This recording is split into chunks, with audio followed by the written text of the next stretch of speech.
check.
Good evening, ladies and gentlemen. If you'll take your seats, please.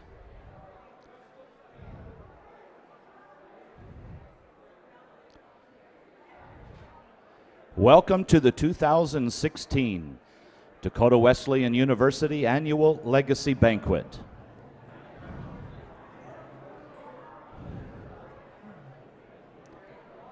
Please give a warm welcome to your host for this evening's festivities, Mrs. Friedel Thomas.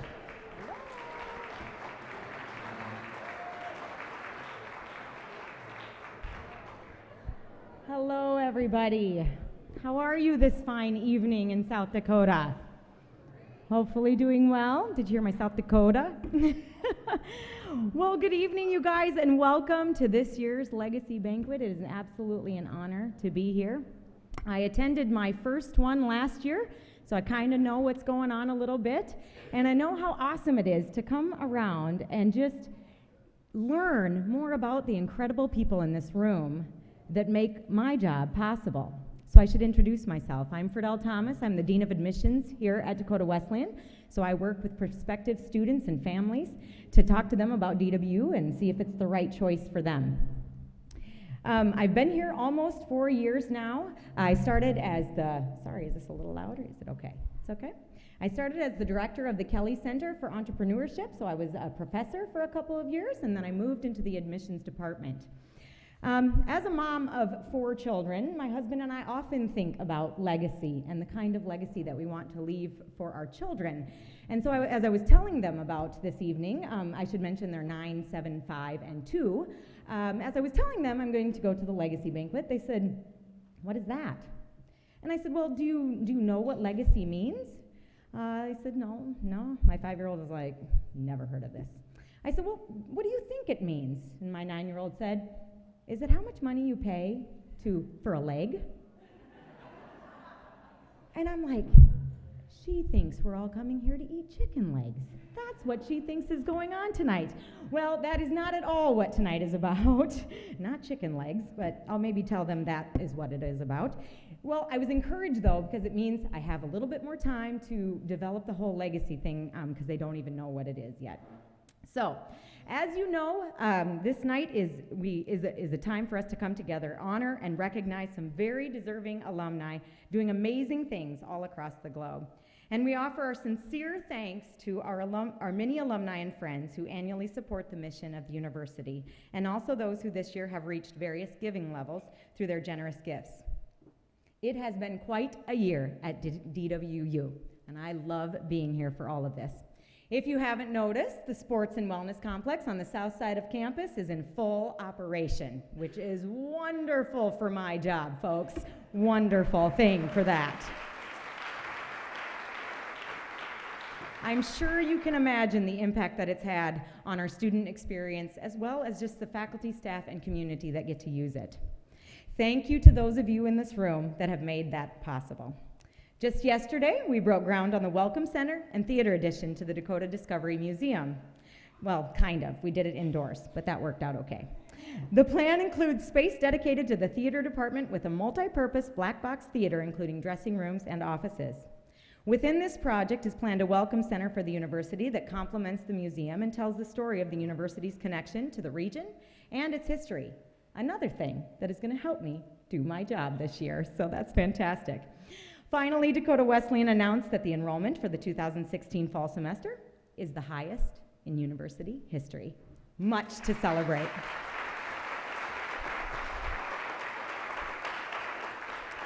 Our success is being recognized nationally. U.S. News and World Report ranked DW 33rd among colleges in the 10-state Midwest region. This is up from 48th last year.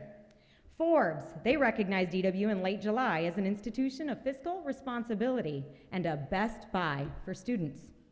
Our online bachelor's program was also ranked as one of the best by U.S. News and World Report best online programs. And we were again named a college of distinction. All things that bring prospective students here and gives me lots and lots of wonderful things to talk about. So it's an awesome time to be at Dakota Wesleyan. So tonight, we say thank you to all of you for making this possible. Without you, I wouldn't have much of a job to do, that's for sure. So I'm very, very grateful to be here. Tonight, we also are going to take a moment to pause, reflect, and honor the lives of our beloved Heritage Roll of Honor members who have passed during this last year. The Legacy Banquet also serves as a kickoff of our annual Blue and White Days. I know many of you in the audience, and I've met a few of you through the past couple of days, have traveled back to be part of your class reunions, and we extend a special welcome home to you. I now welcome to the stage our campus pastor, Pastor Eric Van Meter. He will be offering this evening's prayer. Eric begins his third year at DW, and we are excited about the impact his leadership is having on the spiritual lives of our students. Our weekly chapel is a busy place. Eric? Let's pray together. For food in a world where many walk in hunger, for faith in a world where many walk in fear, for friends in a world where many walk alone, we give you thanks, O Lord. Help us to do our part in kind words and loving deeds. Feed our souls on the bread of life. We ask in Jesus' name. Amen. All right. Please enjoy your dinner.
Good evening again, everyone. I hope you're enjoying your meal. I will do that after all of this.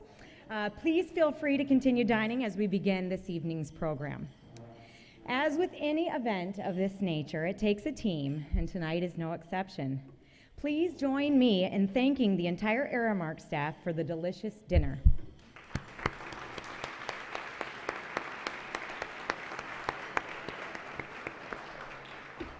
Our servers tonight are the representatives from the DW softball team and men's soccer team. Also, a special thank you to Chad Harvey and his IT team upstairs in our sound booth for all our sound and media tech support. Thank you all.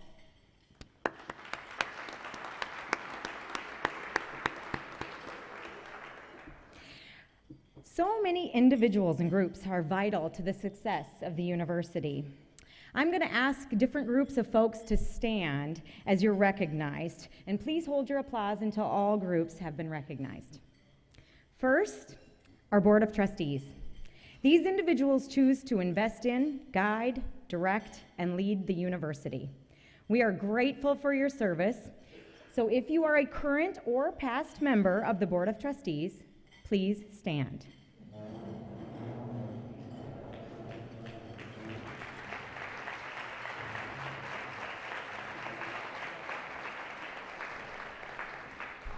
That is fun to see. A special thank you to Louis Schoenfelder, Sandy Christofferson, Kevin Adams, Alan Jenks, and the entire physical plant staff. They invest countless hours, days, and weeks preparing for all the festivities during homecoming. So a big thank you to that entire crew. Can you guys stand? Thank you.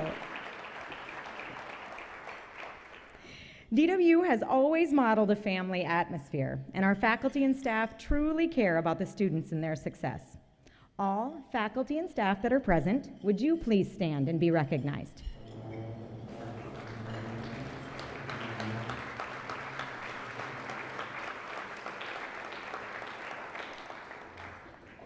And last but definitely not least, our students, the real reason we are all here.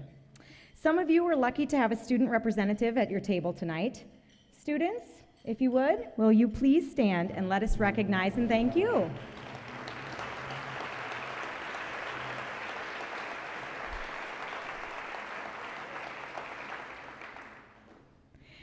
All right, and now we have another treat for you as you continue dining. We are pleased to introduce Anna Schutte, Maria Kunin, Bryce Blank, Nikki Nelson, Leslie Karsrud, and Eric Van Meter to the stage.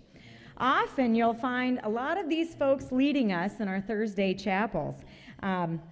This is going to be good. They're going to provide an acoustic set for us tonight, so thank you.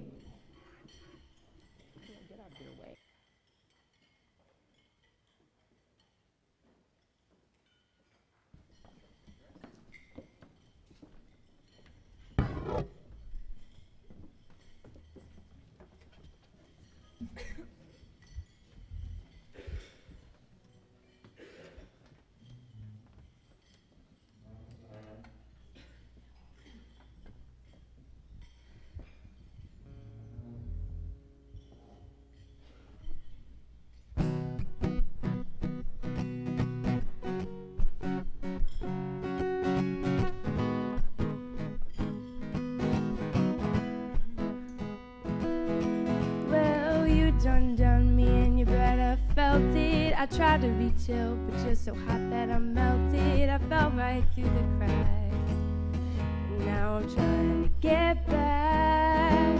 Before the cool ton run out, I'll be giving it my bestest, and nothing's gonna stop me but divine intervention. I reckon it's again my turn to win some or learn some, but I won't hesitate no more, no more. It cannot be. I'm yours.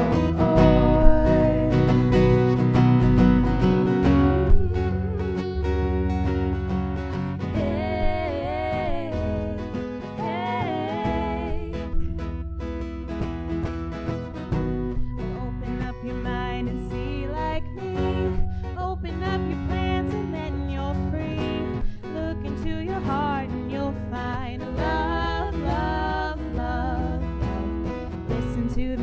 magic of the moment people dance and sing.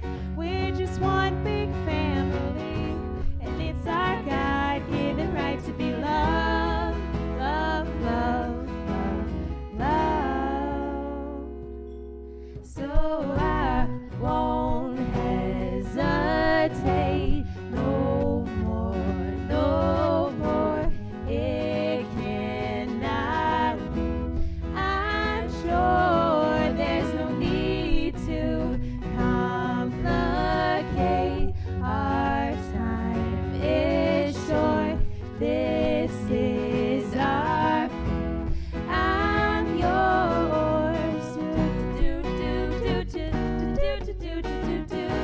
Do you want to come scooch on over closer, dear? And I will whisper in your ear. I've been spinning way too long, checking my tongue in the mirror and bending over backwards just to try to see it clearer. But my breath fogged up the glass, so I drew a new face and I laughed. I guess what I'd be saying is there ain't no better reason to rid yourself of vanities and just go with the seasons. It's what we aim to do. Our name is our virtue, but I won't hesitate no more, no more. It cannot wait. I'm yours. Open up your mind and see like me. Open up your plans and then you're free. Look into your heart and you'll find the sky is yours. So please don't, please don't, please don't. There's no need to complicate, 'cause our time is short. This is our fate. I'm yours.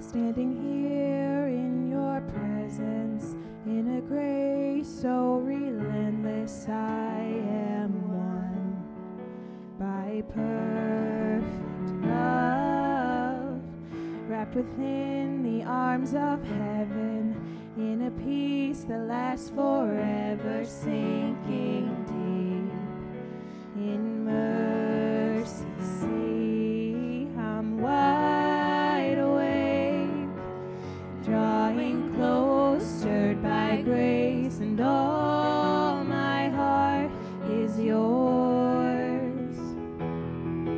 All fear removed, I breathe you in, I lean into your love. Oh, your love.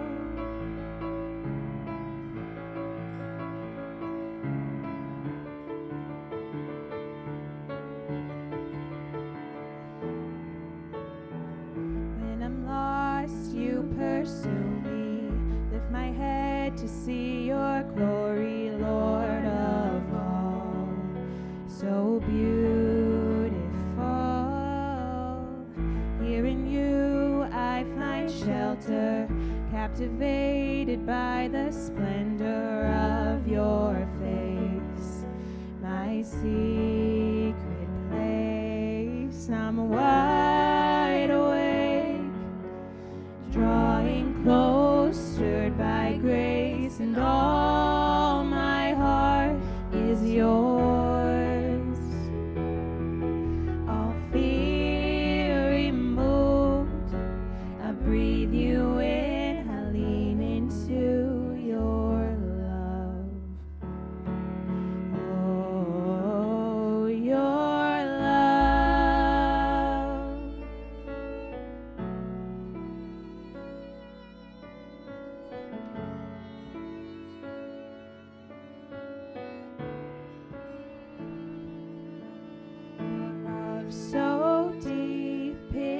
washing over me. Your face is all I seek. You are my everything. Jesus Christ, you are my one desire. Lord, hear my only cry, to know you all my life. Your love so deep is washing over me. Your face is all I seek. You are my everything. Jesus Christ, you are my one desire. Lord, hear my only cry, to know you all my life. I'm wide awake, drawing close, stirred by grace, and all my heart is yours. All fear removed, I breathe you in, I lean into your love. Oh, your love.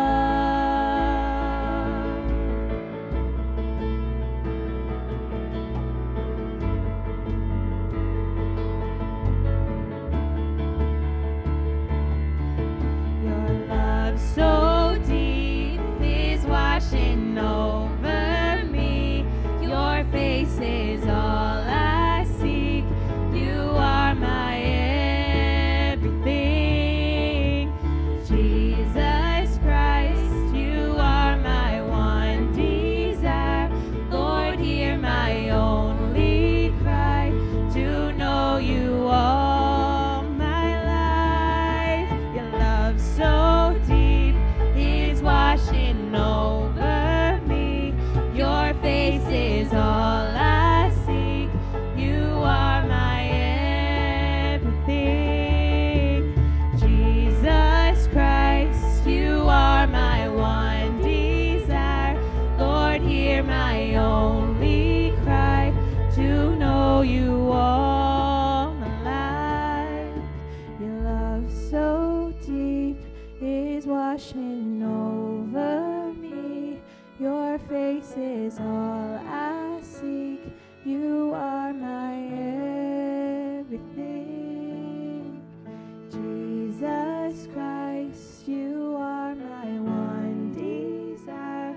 Lord, hear my only cry, to know you all my life.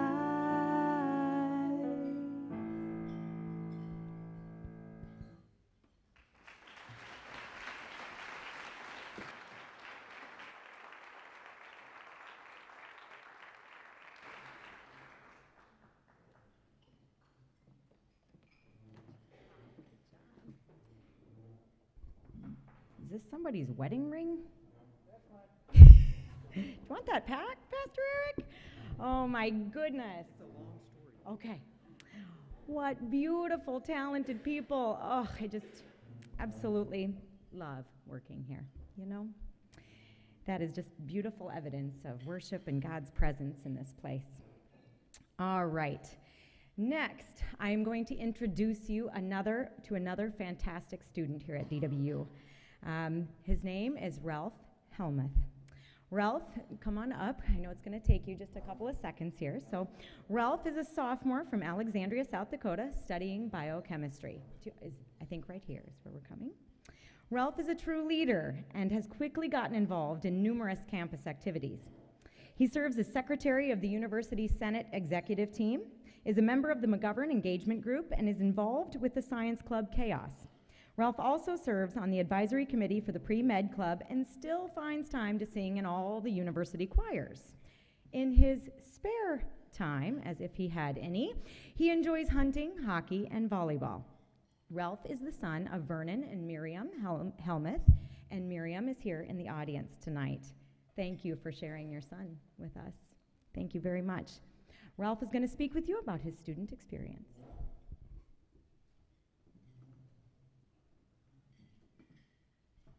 Good evening. such an honor for me to be here, and I'd like to thank all of the coordinators of this event for having me and giving me this platform to share with you all. Just a snapshot of my experience this past summer. It all started back 2 weeks before finals week this spring. I got a text saying, hey, what do you have going on this summer? We could really use you over here in Greece as a site manager. I didn't really know what that meant at the time, and I checked into it a little bit, and that was the start of my journey this past summer. I wasn't sure what to do because I didn't really have the finances to go, to be gone for the whole summer and without a job. I had just been accepted into the Bryn medical research program, and I was really excited about that. So I wasn't sure what to do, but I felt a strong leading from the Lord to go. So I knew He would make a way financially if I was supposed to go and do this summer project over in Greece. So about that time, I got an email from Dr. Von Ice that said I should come over to her office. She had funds for me that were donated by generous DW alumnus. And so I took that as a sign from God. I knew then that I was supposed to go. So I took my finals early and flew over to Greece on the Monday of finals week. So what I was doing over there was basically managing NGO and all the volunteers that were under that NGO.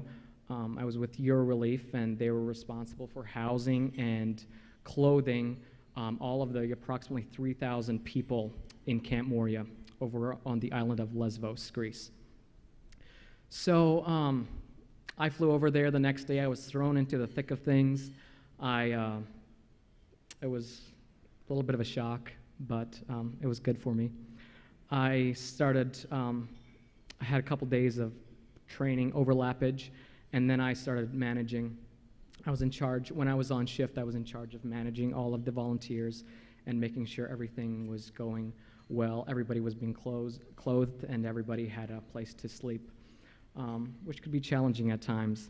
And when I wasn't doing that, I was on call 24/7 to be responsible for a certain section of the camp where we had families. There was a certain section of camp called the family compound, and that's where vulnerable cases were, and families with small children, people that needed extra protection. And so I was in charge of that for the 3 months that I was there. It was very fulfilling. On an average day, I'd spend about 14 hours in camp every day, and be making sure all the volunteers were safe. I would be working out disputes among refugees, be making peace between little kids that were fighting because they didn't have anything else to do, they didn't have anything to play with. And then I'd meet with the police and the military on a daily basis to discuss issues that were coming up in camp and issues that needed to be resolved.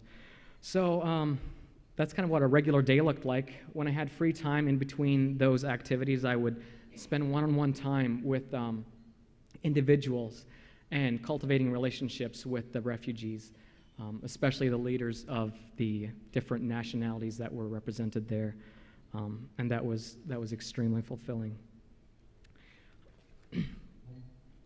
It was such an opportunity for me to be pushed out of my comfort zone. Every single day, I would be pushed out and pushed further than I was comfortable, and I learned about what it means to lead those around me, while at the same time being willing to serve alongside of them as one of them.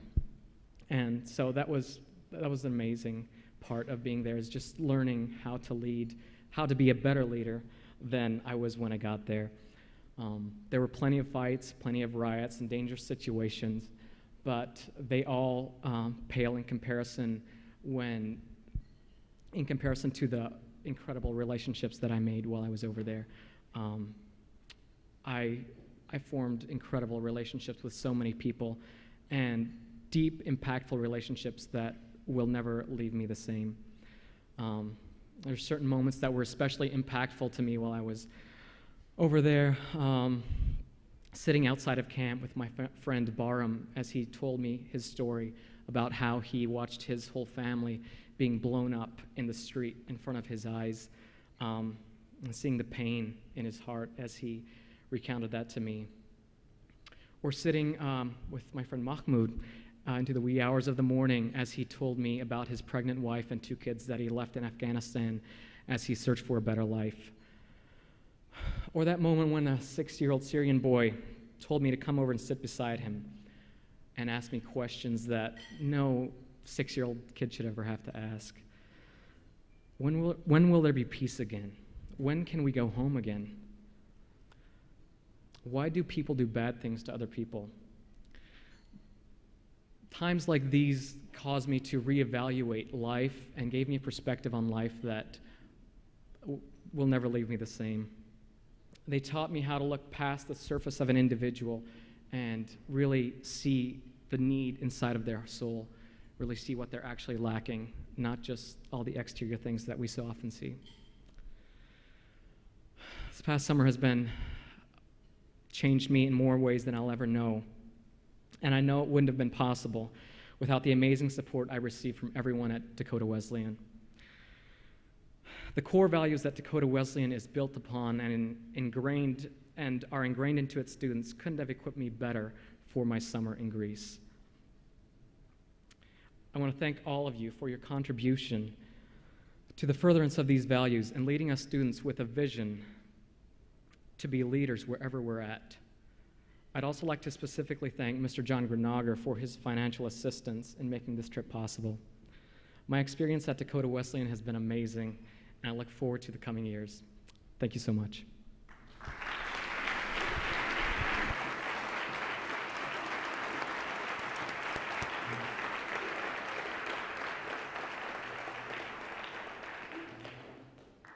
Ralph, thank you for sharing your story, and thank you for your obedience in doing God's work and seeing those signs.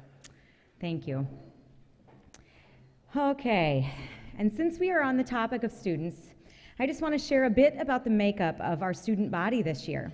Here are some of our student statistics. The top majors at DW are nursing, business, education, biology, and biochemistry, athletic training, and psychology. Of the 909 students, 420 participate in athletics. And DW students come from 26 states and 3 countries. If you need some more statistics, I have them fully available in my office. At Dakota Wesleyan, most full-time students receive some type of financial aid, and much of that aid is in the form of scholarships. Scholarships established by alumni and friends just like you. DW offers the opportunity to endow a scholarship with gifts of $25,000 or more. This year, we are pleased to announce the establishment of 3 new scholarships that directly impact the lives of our students. 3 of those scholarships have representatives here this evening. I invite Kitty Allen, who is quicker than my words, and President Amy Novak to the stage to honor these families. Pam Hoffman, would you please join Dr. Novak? Here she is, back here. She's finding her way. The Elsie Buss Hoffman and Hannah Buss Endowed Scholarship was established with a generous gift from Mr. Dwayne Hoffman and the late Ceylon Noltemeyer Hoffman, formerly of Rockham, South Dakota. Sure, that's fine. How are you? The gift of this scholarship is given in memory of Elsie Buss Hoffman, mother to Dwayne Hoffman, and Hannah Buss, aunt to Dwayne Hoffman. Elsie Buss Hoffman and her sister, Hannah Buss, attended Dakota Wesleyan in the early 1920s. Elsie and Hannah were longtime and active members of Rockham United Methodist Church in Falk County, South Dakota. The proceeds of this scholarship will be awarded to students preparing for church ministry within the Christian Leadership Department, with preference given to United Methodist students. Thank you, Pam, for representing your parents, Dwayne and Ceylon, in honoring your grandmother and great-aunt through the establishment of the Elsie Buss Hoffman and Hannah Buss Endowed Scholarship.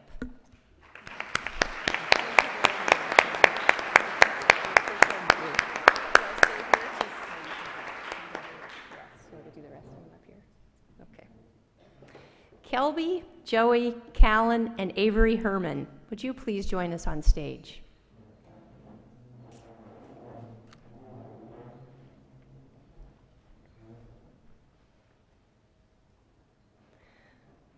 The Kelby and Joelle Herman Endowed Scholarship was established with a generous gift from Mr. Kelby Herman and Dr. Joelle Herman of Wayne, Nebraska, both graduates of the DWU class of 1999. While students at Dakota Wesleyan, Kelby and Joelle were involved in countless campus activities, including athletics and academic clubs. This scholarship is established out of the gratitude Kelby and Joelle have for the foundational education and support received at Dakota Wesleyan, launching them into successful entrepreneurial, medical, and business practices. The proceeds of this fund will be awarded to a junior student who exhibits entrepreneurial leadership in their areas of study or interest. Kelby, Joey, Callan, and Avery, Dakota Wesleyan is grateful to you for leaving a legacy gift to further the education of students at Dakota Wesleyan. Thank you.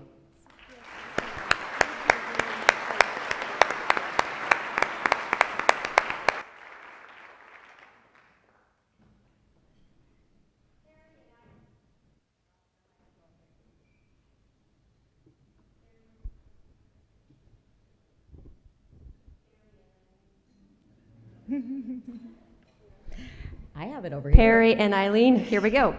Perry and Eileen Wilson, would you please join President Novak? Here they are. Yeah, you can come right up here. The Perry and Eileen Wilson Endowed Scholarship was established by Reverend Perry Wilson, Dakota Wesleyan University class of 1966, and Eileen DeVries Wilson, Wesleyan class of 1968 of Custer, South Dakota. The proceeds of this scholarship fund will be awarded to a junior or senior student preparing for a graduate degree in the study of medicine, clinical counseling, or ordained ministry in the United Methodist Church.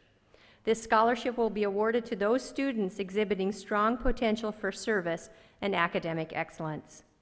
Thank you, Perry and Eileen Wilson, for giving back to your alma mater through the establishment of this endowed scholarship.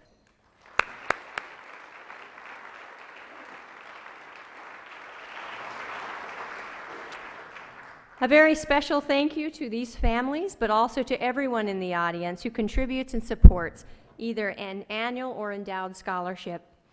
If you support a scholarship here at Wesleyan, please stand and let us say thank you.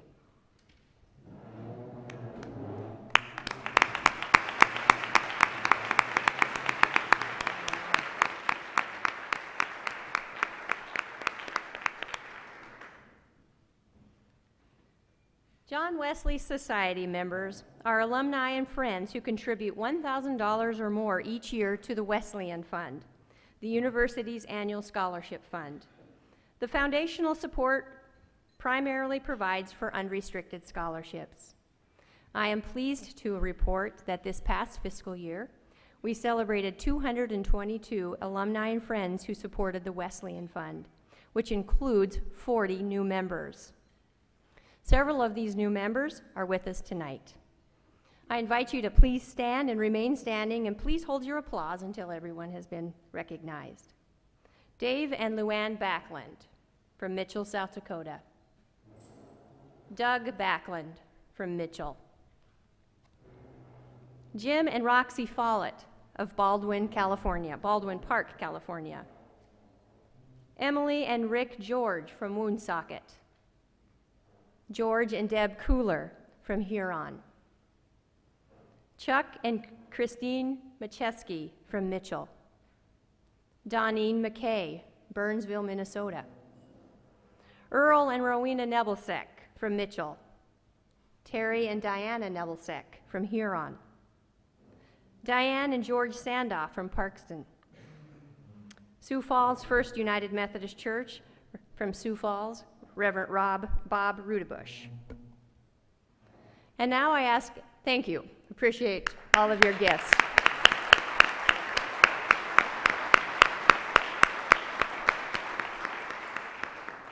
And now I ask everyone in the audience who is a renewing member of the John Wesley Society to please stand and be recognized.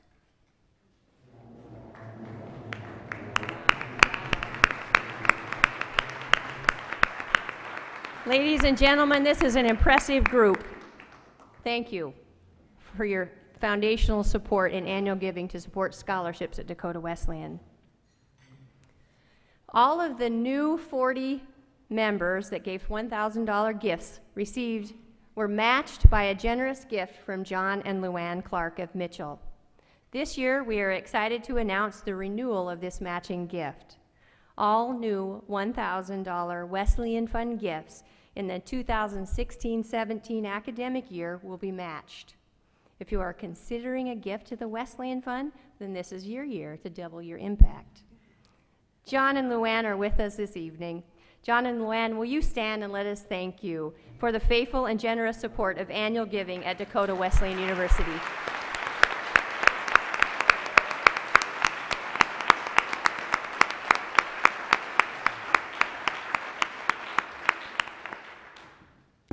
Many donors give to multiple areas on campus, including the Wesleyan Fund, Team Makers, McGovern Center, athletic sponsorships, endowed scholarships, and capital or departmental funds. Please welcome to the stage John Hart, the new Wesleyan Athletic Director, for a special thank you from the Athletic Department.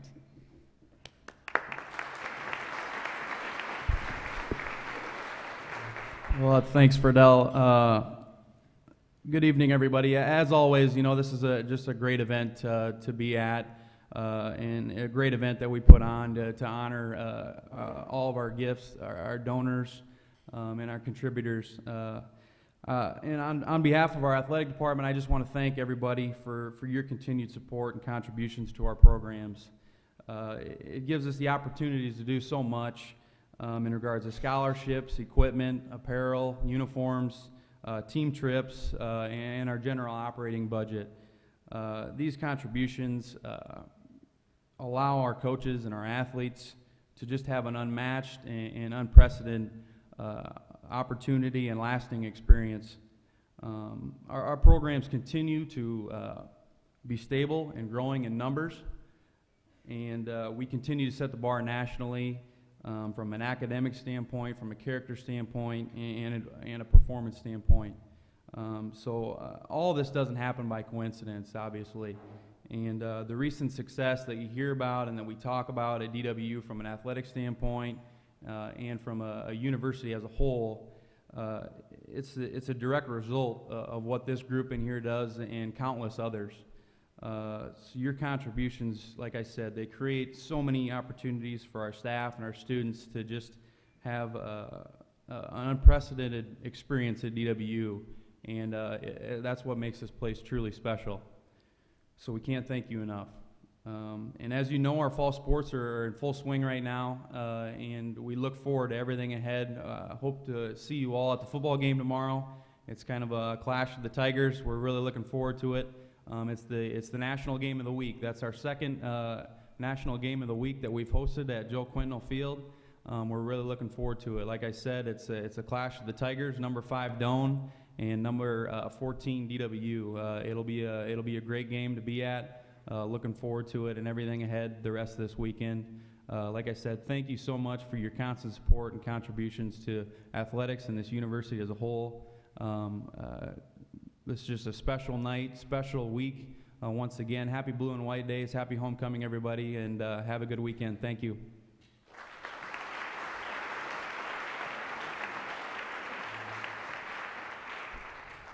Thank you, John, and also to everyone who generously supports DW Athletics. All right, we are going to move to the Heritage Roll of Honor. This was established in 1982 to honor alumni and friends of Dakota Wesleyan University who are committed to the long-term stability of DW through estate planning. Membership is offered to individuals or couples who have made provisions for Dakota Wesleyan in one or more of the following ways: naming DW in their will, trust, insurance policy, property, IRA or money market account, or establishing a charitable gift annuity. To date, over 600 individuals have been inducted into the Heritage Roll of Honor, many of whom are here tonight. If you have included Dakota Wesleyan in your estate plans or provided for a plan to gift in other ways, please stand and let us thank you.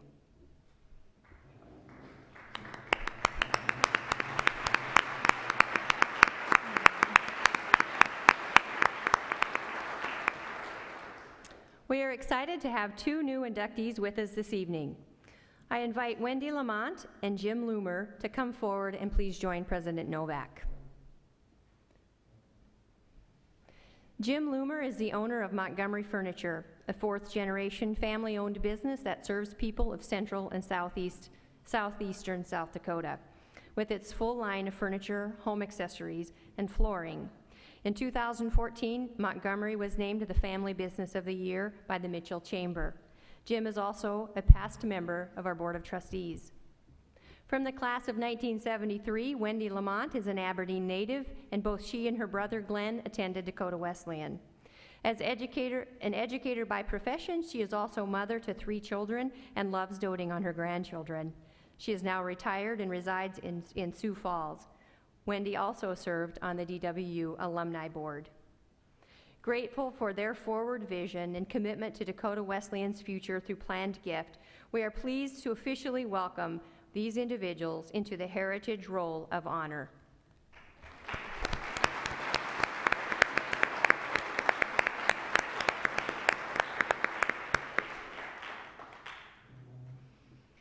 During the past year, Dakota Wesleyan lost valued alumni and friends who remembered the university through their estate. These individuals will long be remembered for their love of DWU and their foundational stewardship of the university. We are privileged to have family members and friends of these faithful heritage members with us this evening. To honor the life of Robin Carpenter, would Jeff, Scott, and Tim Carpenter please stand? Robin J. Carpenter of Minneapolis, Minnesota was a trailblazer in her professional life. Robin's diverse career included leadership roles at Burlington Northern Railroad in political and government work and entrepreneurship. Robin worked with Senator George McGovern in the 1970s, shortly after she finished college. Her brother Scott, who is with us tonight, said she always remembered that experience fondly.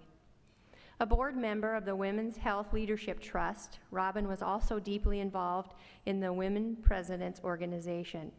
To her astonishment, she received the Woman Business Owner of the Year award from the National Association of Women Business Owners, Minnesota, in 2009.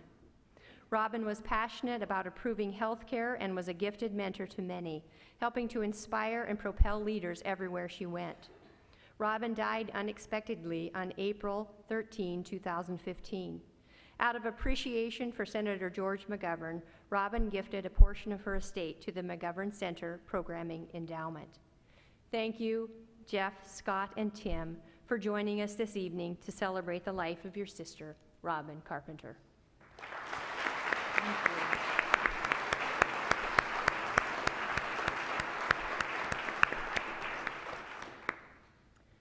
To honor the life of Aaron Gall, would Doctors Cody and Jennifer Hofert, college roommate and friends, please stand.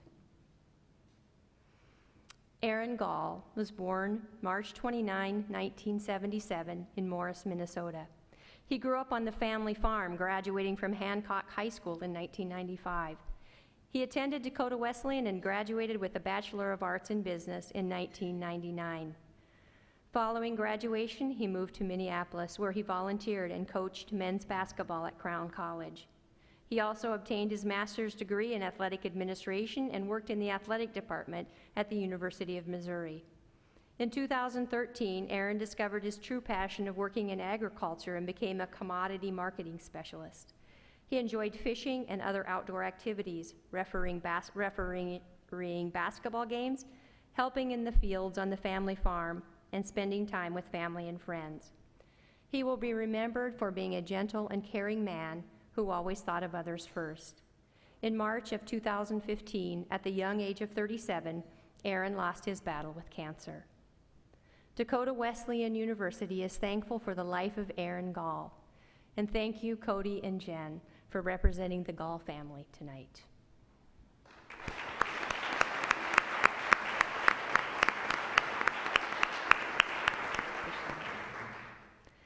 Though some families were unable to join us tonight, we want to remember Preston Brown, honorary doctor, class of 1974. Elaine Jacobson, class of 1943. Lois Patton, class of 1957. The generosity of these dear alumni and friends whose memories we honor this evening will truly benefit Dakota Wesleyan University for generations to come. Thanks be to God for these people, their lives, and their stewardship.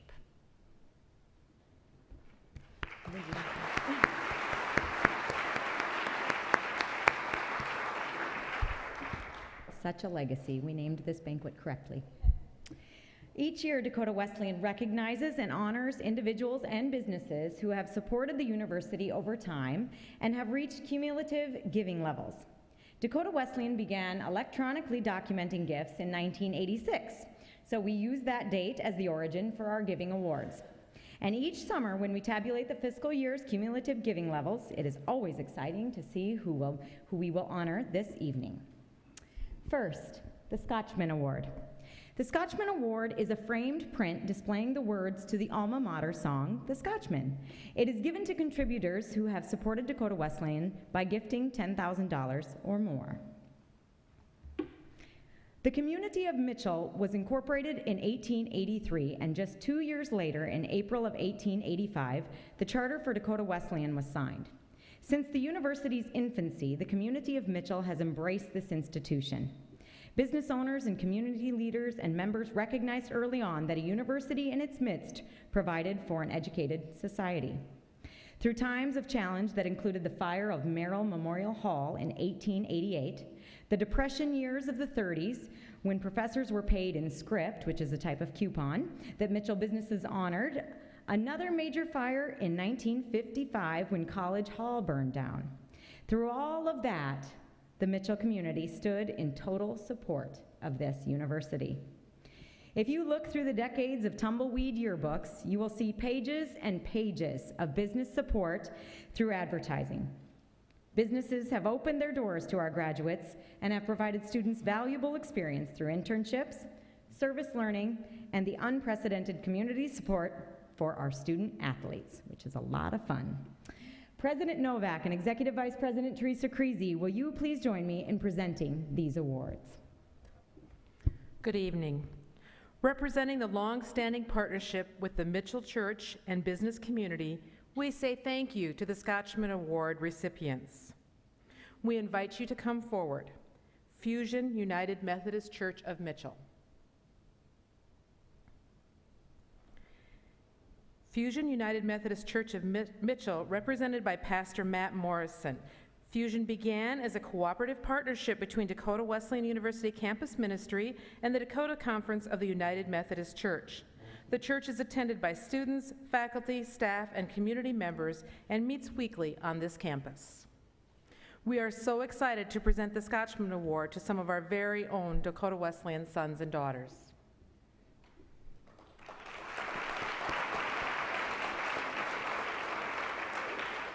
And now we move into the area of those that were alum or graduates of Dakota Wesleyan. How humbled we are when faithful Dakota Wesleyan University alumni choose to give back and support their alma mater. From the class of 1971, Jerry Anderson.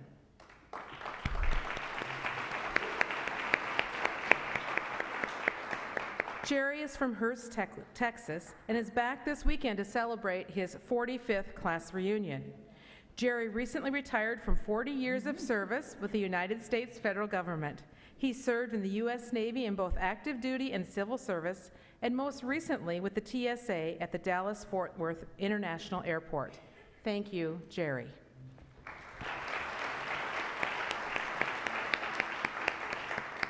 Dennis and Wyon Kamick, both graduates of DWU. Dennis is a graduate in 1987 and Wyon in 1976 and 77, because 1 year just was not enough. Wyon recently retired from teaching in the DW nursing department after many years of service to her alma mater. Many know Denny as the secretary of the South Dakota Department of Corrections. We are proud to say that his career began with the Mitchell Police Department in 1976. Thank you very much.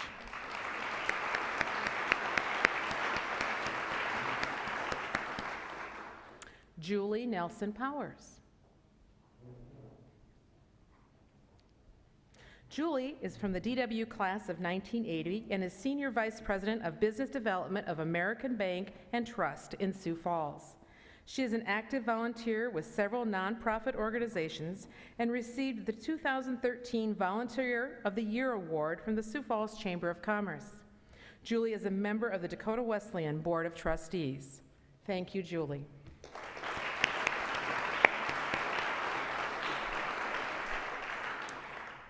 From the classes of 1978 and 1979, would Bob Rudebush and Paula Rodawig Rudebush please come forward? Bob is a senior pastor at Sioux Falls First United Methodist Church. He has served churches throughout the Dakotas Conference, as well as a district superintendent, and is a current member of the DW Board of Trustees. Paula is a literacy instructor for the Sioux Falls School District. Bob and Paula recently said, "We are especially grateful because Dakota Wesleyan University brought us together while providing a safe, caring environment where we were able to grow to our full potential." Thank you, Bob and Paula.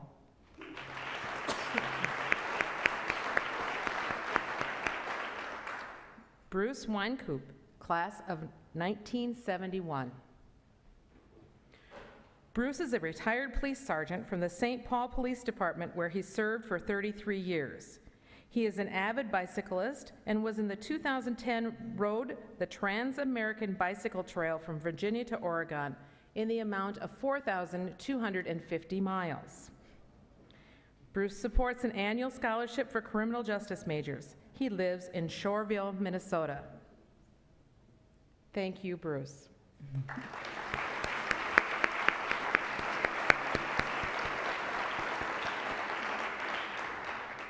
Grateful, too, are we for our friends, faculty, staff, Board of Trustees, and foundation partners who so generously share their resources to support student scholarship and enriched experiences. Joel and Kitty Allen, will you please come forward? Joel and Kitty joined Dakota Wesleyan Community in 2011. Joel is the Assistant Professor of Religion and Philosophy, and Kitty serves as the DW Vice President for Institutional Advancement. They are active in the Fusion Church, which meets on DW's campus. Thank you, Joel and Kitty.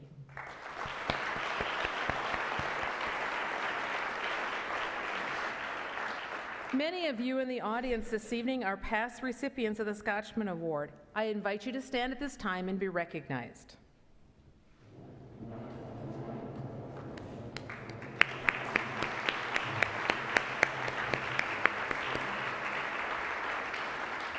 Thank you to each of our Scotchman recipients for your partnership with Dakota Wesleyan.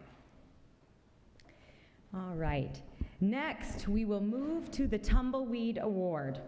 The Tumbleweed Award is a piece of Mikasa crystal that represents a tumbleweed and the prairie on which Dakota Wesleyan University was founded. This award honors members whose names are displayed on the screen, who have reached the $25,000 giving level this past fiscal year. Representing our community business partners, Frank and Chris Cromer, would you join President Novak? Cromer Plumbing, owned by Frank and Chris, is a residential and commercial plumbing service established in 1984. They have 2 locations, Mitchell and Sioux Falls, and provide services throughout South Dakota, Minnesota, Iowa, and Nebraska. Cromer Plumbing has been a faithful supporter of Dakota Wesleyan since 2001. Thank you, Frank and Chris, for your continued partnership with DWU.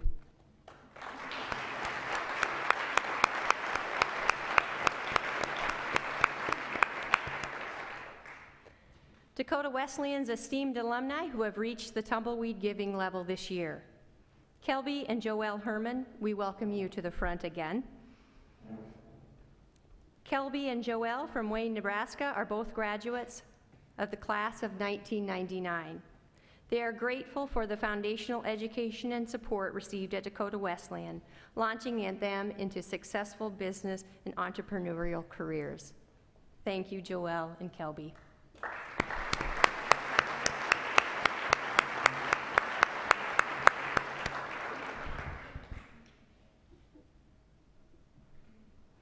From the classes of 2000 and 2001, Cody and Jennifer Hofert. From Rock Rapids, Iowa, Cody and Jennifer both serve in the healthcare field.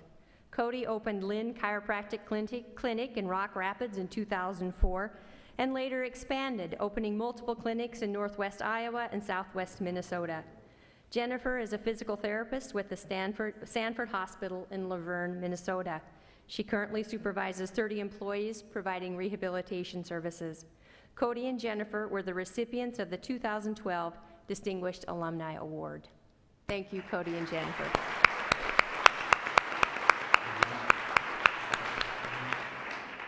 Welcome Ken and Diane Cadle, graduates of the DWU class of 1962 from Rapid City, South Dakota. It's just Ken tonight. If you know Ken and Diane, you know they are musically gifted. Rapid City First United Methodist Church is blessed each week with their musical talents. Ken is the music director and Diane as organist. Diane is the accompanist for the South Dakota All-State Choir during performances in Rapid City, and both Diane and Ken are active participants with the Black Hills Symphony. Ken also serves on the DWU Board of Trustees. Thank you, Ken.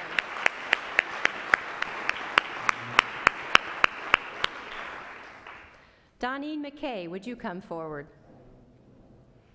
Doneen Dale McKay of Burnsville, Minnesota, attended Dakota Wesleyan in the mid-1970s, where she met her husband, the late Mike McKay. Mike was a 1963 graduate of DWU, majoring in biology. While at Wesleyan, Mike was a leader in football and track and was inducted into the Athletic Hall of Fame in 2005. Doneen said, "I support DWU because of the value we have placed on our education, experiences, friendships, and lifelong connections to Wesleyan." Thank you, Doneen.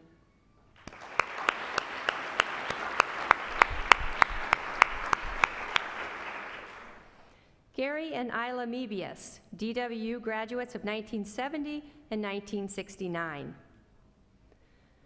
Notice the beautiful landscaping on campus and you will see the handiwork of Mebius Nursery, owned by DWU alumni Gary and Isla Mebius of Mitchell. Their work includes Jackson Plaza, the Corrigan Health Sciences Center, and most recently the Health and Wellness Center. Gary and Isla have been supporters of DWU for many years, and we are thankful for the beautiful value they add to our campus and to the Mitchell community. Thank you, Gary and Isla.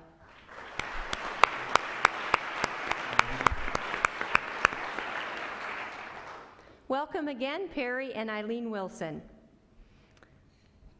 Perry, DW class of 1966, and Eileen, class of 1968, make their home in Custer, South Dakota.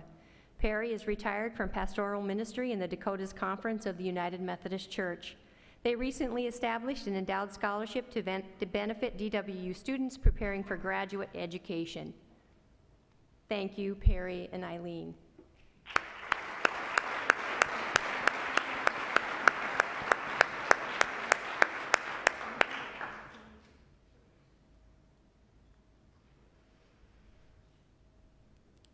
Faithful community friends and staff of the university play a significant role in the success of DWU students.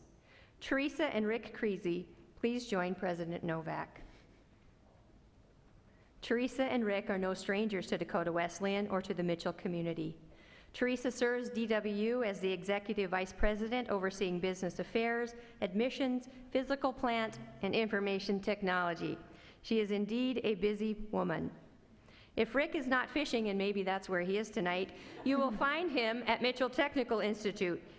He heads the Agriculture Department and is an instructor in agronomy. Thank you, Rick and Teresa, for your continued generosity.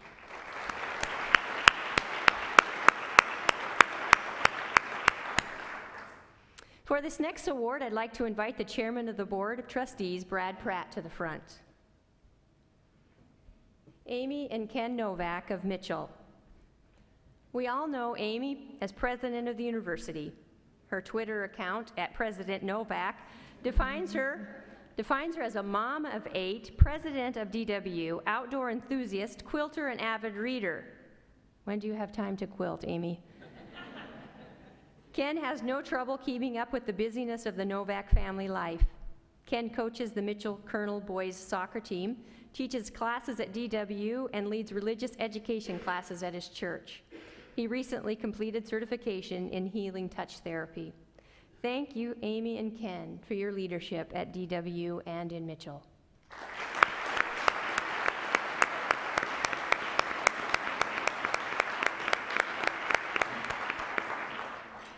As we conclude the Tumbleweed Award portion, I want to invite all the past recipients of the Tumbleweed to stand and be recognized.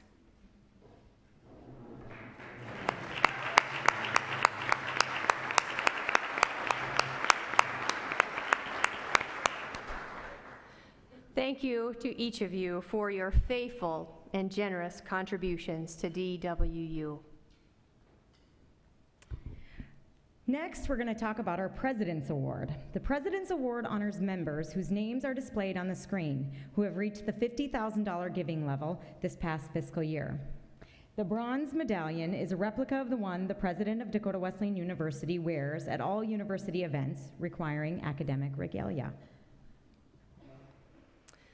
I want to invite Tom and Charlotte Dice. We welcome their daughter Jacqueline Johnson to accept on their behalf. Tom Dice, a South Dakota native, began his own business, Dice Financial Services Group, in 1969. Tom has served on several governing boards, including the Mitchell Area Chamber of Commerce, the Presentation Sisters Development Council, and Dakota Wesleyan University Board of Trustees. Charlotte is a 1968 elementary education graduate of DWU, and they have 2 daughters, one of which is accepting the award on their behalf tonight. Thank you, Jacqueline.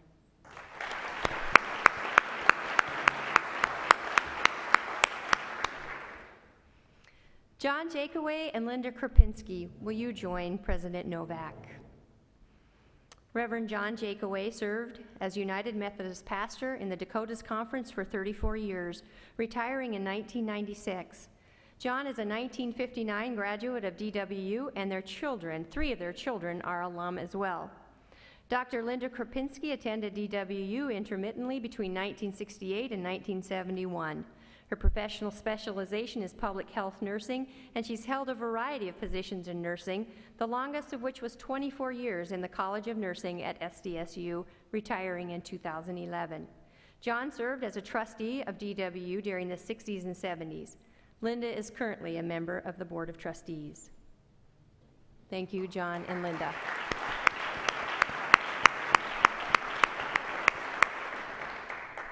As we conclude the honoring of our President's Award, I wish to recognize all here who have received this award. Please stand if you are a past President's Award recipient.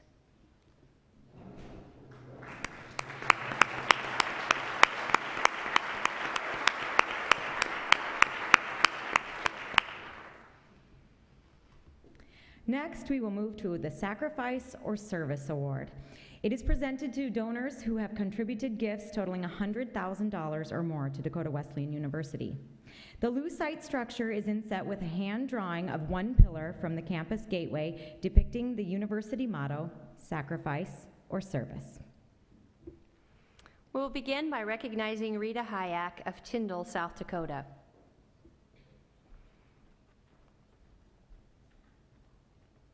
Rita and her late husband, Dick, supported Dakota Wesleyan University because they believed the values taught at DWU continued long after graduation. Rita taught country school and was a homemaker, raising 5 children on the family farm.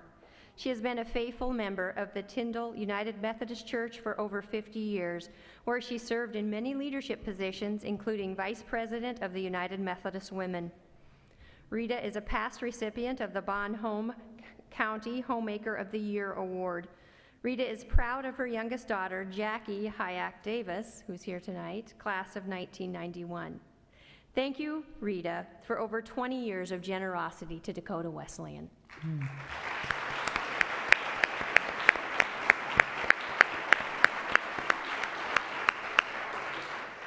We have many members again in the audience who are recipients, past recipients of the Sacrifice and Service Award. If you would please stand and let us recognize you.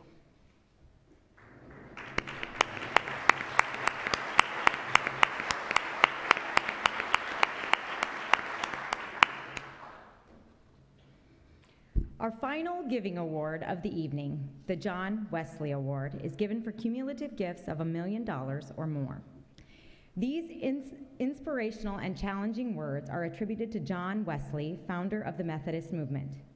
Do all the good you can, by all the means you can, in all the ways you can, in all the places you can, at all the times you can, to all the people you can, as long as ever you can.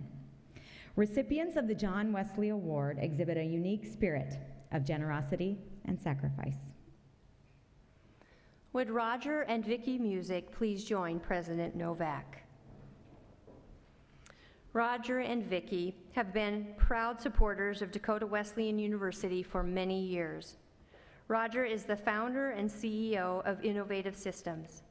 A Mitchell native, Roger has been a Tiger fan since the 1960s and is a current member of the Dakota Wesleyan Board of Trustees. He served 8 years as the board chair, during which time he presided over the university expansion, which included the Sherman Center and the McGovern Library construction, Allen Hall renovation, and the building of student apartments. Roger was awarded an honorary doctorate from DWU in 2007.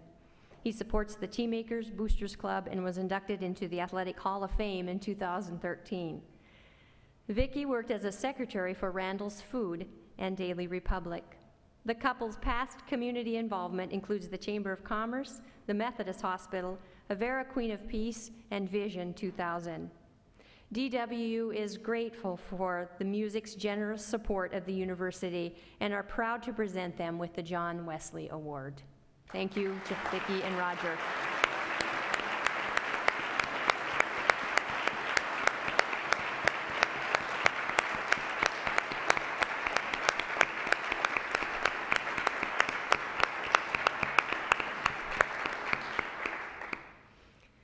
As we conclude the giving awards for this evening, I would like to invite any past recipients of the following awards to stand and be recognized. The Cross and Flame Award for cumulative giving over $250,000. I think that's you, Dave Mitchell and John Clark, Paul and Muffy. Thank you.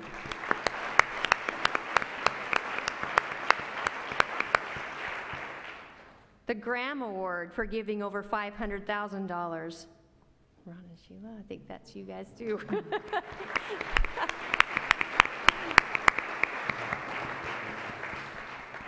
The John Wesley Award for giving over $1 million. Paul Muffy and Ron and Sheila, you're in that category too.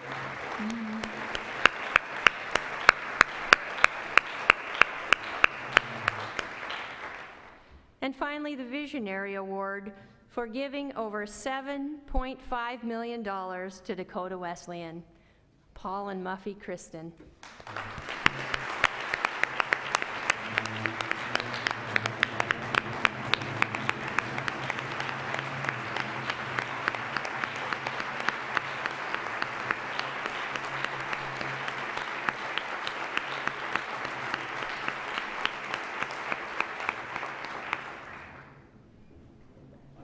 Thank you to each of you who so faithfully give of your valuable resources to make the Dakota Wesleyan education available.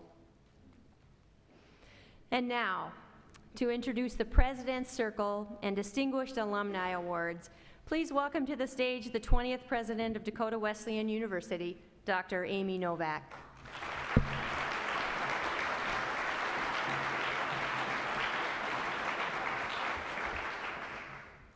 Thank you so much, Kitty, and welcome to all of you. It is such a celebration to be able to be here and to gather with alumni, friends, and Mitchell community members to celebrate the momentum that has captured the heart of this university, most recently in the last decade.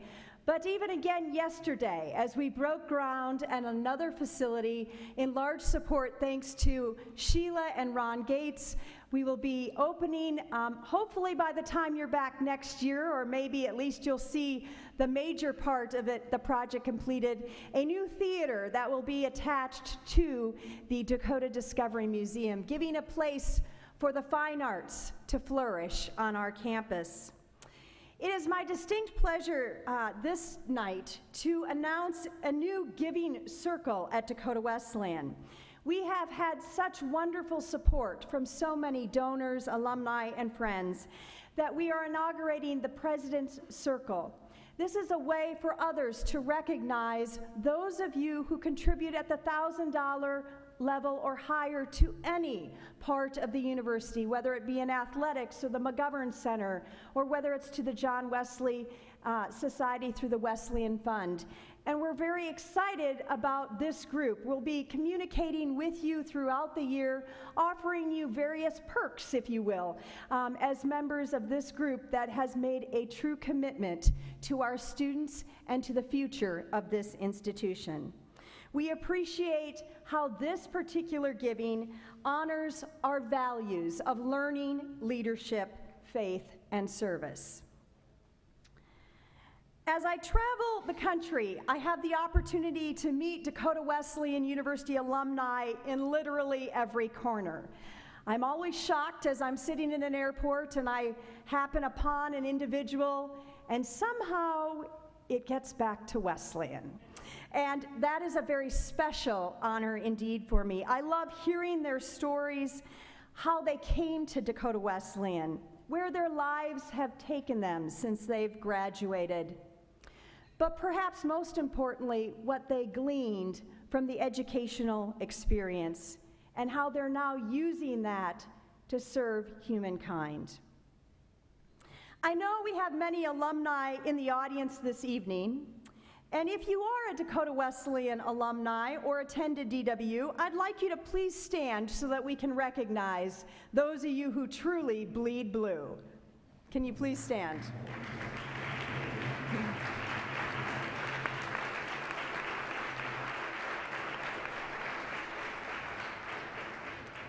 Alumni will be gathering tomorrow after the football game to celebrate at the Blue and White Unite. This is all classes. We're welcoming you to this wonderful event. We're very excited. We have a large group of people, so whether you were part of the class of 66, 76, or just back celebrating what's happening here at Dakota Wesleyan, we invite you to attend. We're going to just have a grand time there. There's lots of fun events planned and lots of great food and beverages as well. One of the great privileges of serving as the university's president is contacting our distinguished alumni award winners and congratulating them on their receiving of this award. Our 2016 distinguished alumni are all very different in their chosen career paths, yet as I visited with each of them, there is a common thread that permeates their experience and ties them back to their roots at Dakota Wesleyan. It is a commitment to doing good, a commitment to community, and ultimately a commitment to something greater than themselves. The annual Distinguished Alumni Awards are selected by alumni and represent our 3 colleges in the undergraduate curriculum: the College of Arts and Humanities, the College of Leadership and Public Service, and the Donna Starr Christen College of Healthcare, Fitness, and Science. The Distinguished Alumni Award presented to the recipients this evening is a silver fluted bowl, and the shape is representative of a tumbleweed so significant in the heritage of our university. The bowl itself is symbolic of service to the greater humankind, one of Dakota Wesleyan's core values, and part of our motto of sacrifice or service. The bowl's surface is reflective, thus providing a mirrored image of the individual who serves. At this time, I would invite our new University Provost, Dr. Joseph Roy, to assist with the award presentations. Let's meet the 2016 Distinguished Alumni Award recipients. For the Donna Starr Kristen College of Healthcare, Fitness, and Sciences, we are grateful to honor Dr. Peter Masala, class of 1965.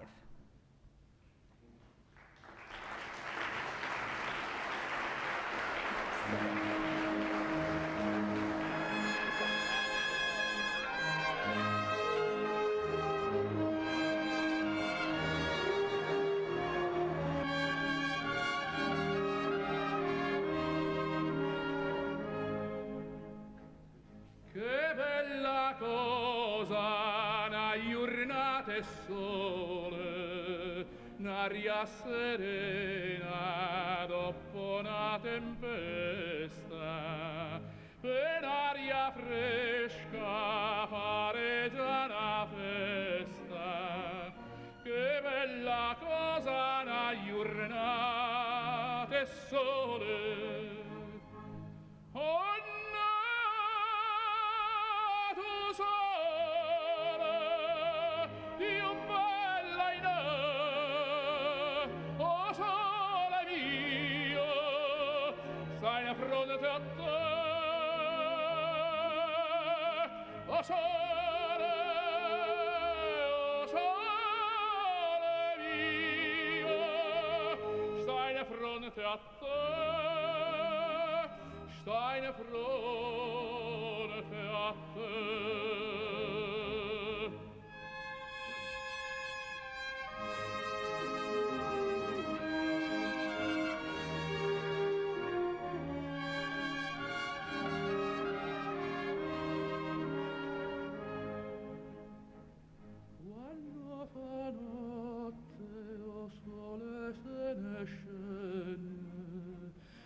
Viene quasi una malinconia sotto finestra tua restaria quando fa notte o sole se ne scende. Oh, nato sole più bella in oh sole mio, stai a fronte a te, oh sole mio, stai di fronte a te, stai di fronte.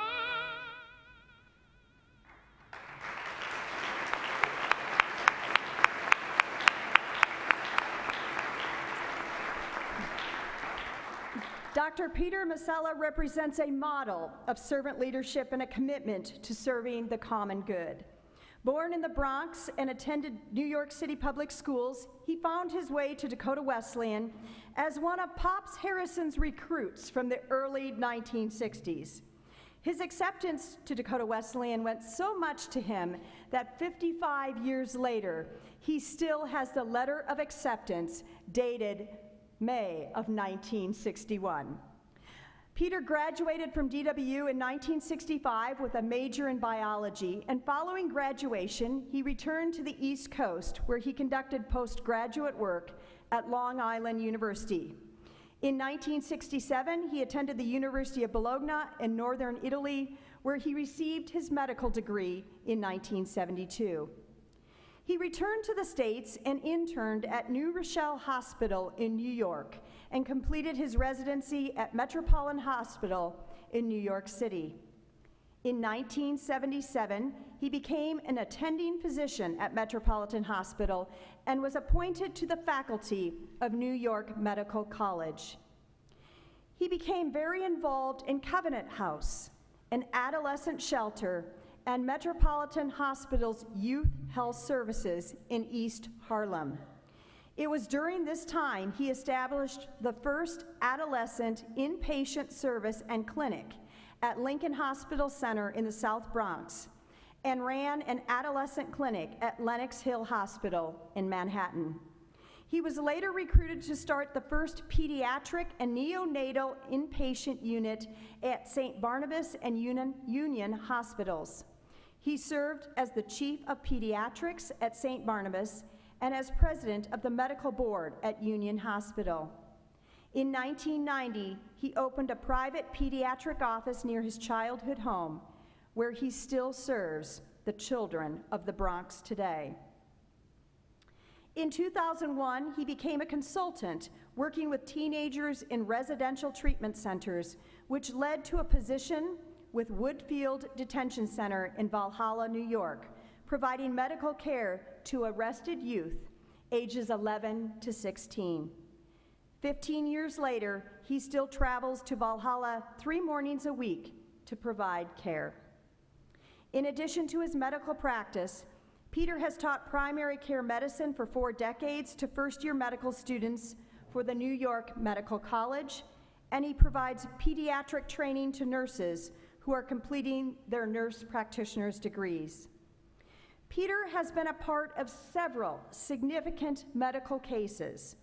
During the early rise of HIV/AIDS, confidentiality laws prevented physicians from receiving full information about children with the disease, resulting in fatalities.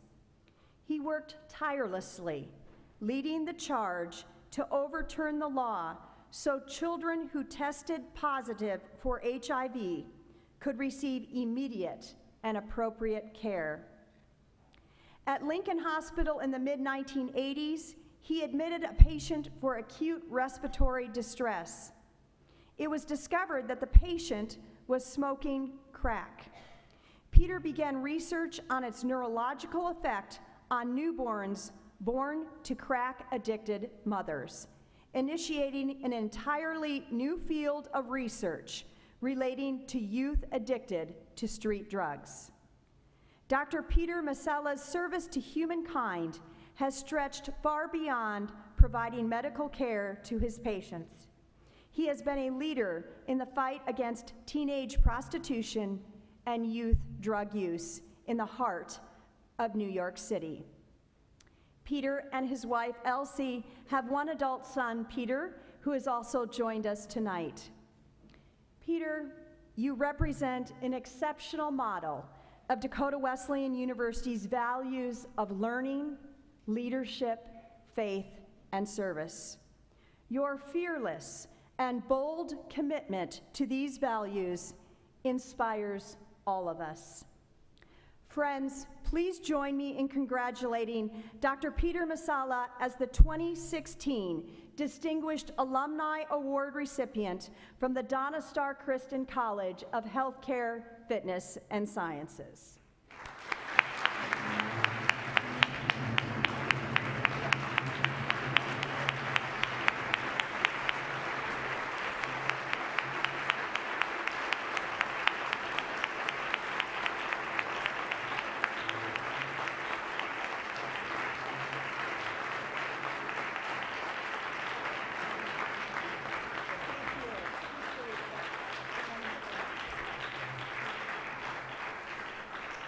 Wow, in the words of a presidential candidate, this is huge. This is really huge.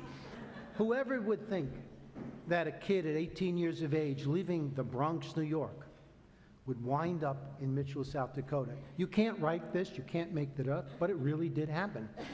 And you know, Pops Harrison, who brought us here, brought us a bunch of kids from the East Coast, said, don't worry about it, we'll take care of you. Wow, we'll take care of you. Now, think about that in 1961. When I arrived on campus here, well, even before I arrived on campus, I didn't know anything about the place. I had a few pictures. Today, the kids know everything about where they're going to go, don't they? The internet, they get interviewed, it's wonderful.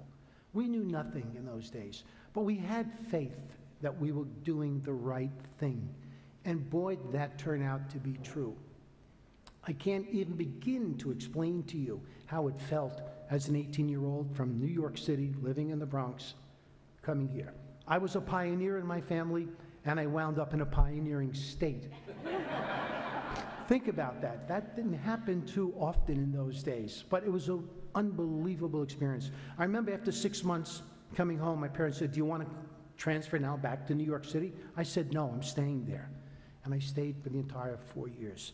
And it was probably the best 4 years of my academic career, because it gave me the foundation, not just to succeed academically, which most of us that got into college have the brain power to do, but to succeed emotionally, socially, and spiritually in the world. It's so important. And when I came back to this campus last year for my 50th anniversary, 41 years married, by the way, it was being dropped from space into a new place that I could never imagine how it evolved over the decades. What a great experience. Came back last night, came back to the campus this morning, and I went over to the science building with my family for the first time, and I met Dr. Farney. Is he here this evening? Yeah. Yes. And I kind of barged into one of his rooms, and I introduced myself, and he took me on a tour with my family. Can I tell you that as a physician, as a scientist, if you will, how impressed I am about what's happened in this community? It is beyond description. You know, good things come in small packages, and boy, the package of University of Mitchell and Dakota Wesleyan has gotten so big. It's done so much great stuff. And I want to just say one thing. Last thing, I could talk all night about this university, but I'm not going to do that. One more thing. You're fine. Okay, okay. Otherwise, I don't mind being thrown off a podium. I'm from the Bronx, you know. we could take rough stuff. I went to school after here. I went to medical school in Italy, in the University of Bologna, one of the oldest established universities in the world. And you know, in Latin, it's the alma mater studiatorum, the Latin. And what does that really mean? It really means your alma mater is the mother, the nurturing mother of your education, of your spiritual life as well. So when I look back and I see what the university accomplished and did for me, it nourished me, and it continues to this day to nourish the young students on campus. It's just an enormous, there is probably very few places in the United States of a campus like this that respects the individual and helps the individual to grow as a human being, as a person. You can't place a monetary money on that. The value is just unbelievable what you're doing for students here. So, one last thing I'll say, and I'll get off the stage right away. But I did see a quote somewhere in the university today. I was very much taken aback by it, and it was from Mother Teresa. I don't know where I saw that. It's right out in the Oh, it's out here? Okay. And it said, be faithful in small things, because eventually the small things give you strength. And how profound that is. A small university in a small city, in a big space, giving so much strength to so many people over the years.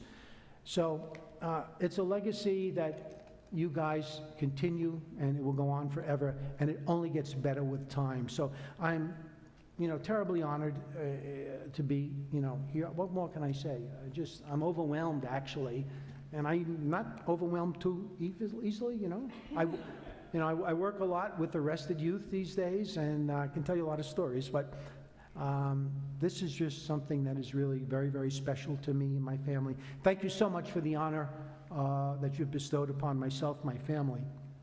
And with that, I'll get off the stage. Thank you so much.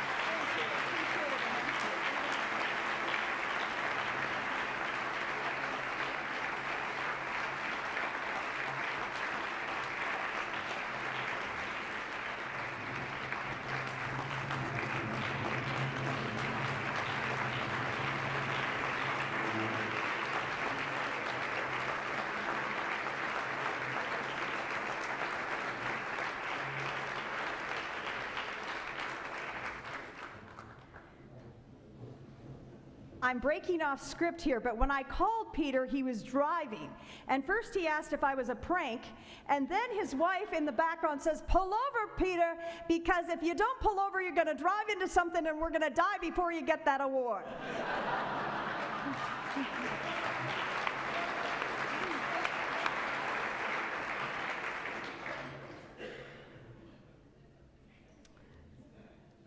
For the College of Arts and Humanities, we honor Curtis Rolfe, class of 1957.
Curtis Rolfe's bold and fearless commitment to faith and ministry stand as a powerful witness of the Christian spirit.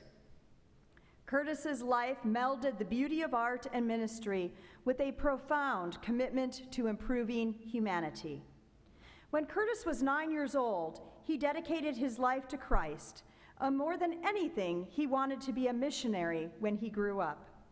He clung to that hope throughout his youth, but when he reached high school, a chronic heart condition forced him to alter his course, and so he set his sights on parish ministry instead. The DW campus was brown and barren from the heat and lack of rain when he visited in August of 1953. But despite his first impression, Rolfe hitchhiked home, packed up his belongings, and returned in September.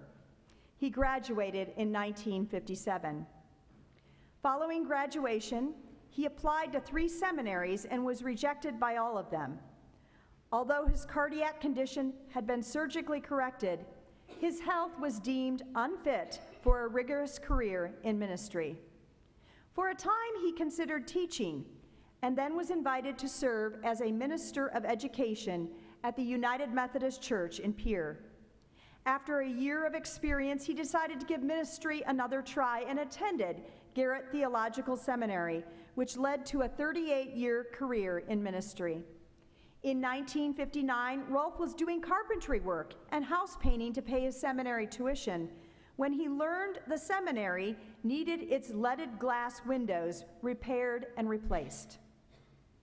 Two men from the Chicago Art Glass Company guided him through the process, and Rolf started a small business and repaired windows in his homes and churches, and even made several new windows.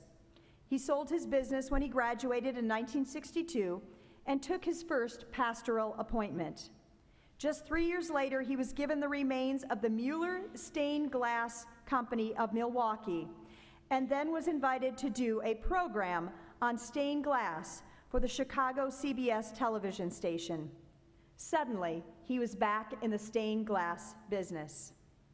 For more than 50 years, Rolf has taken the stories of the Bible and translated them into the beautiful works of stained glass art. 144 church windows in the U.S. and 14 abroad.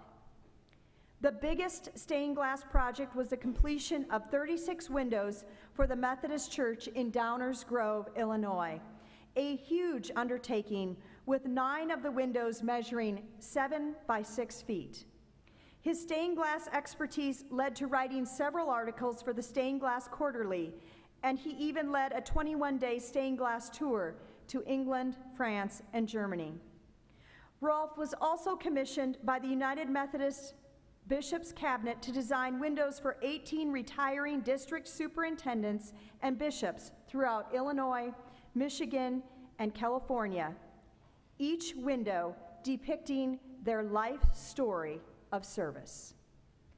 Beyond his 2 vocations in the humanities and the arts, Curtis's list of community service is impressive. In the 1960s and 70s, he took part in the civil rights movement and protested the war in Vietnam.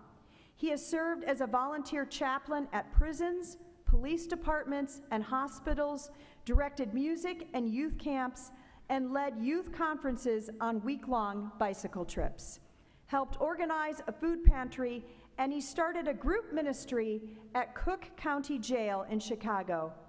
His love and devotion to his community earned him the 2011 and 12 Glen Ellen, Illinois Person of Character Award for his service to his neighborhood.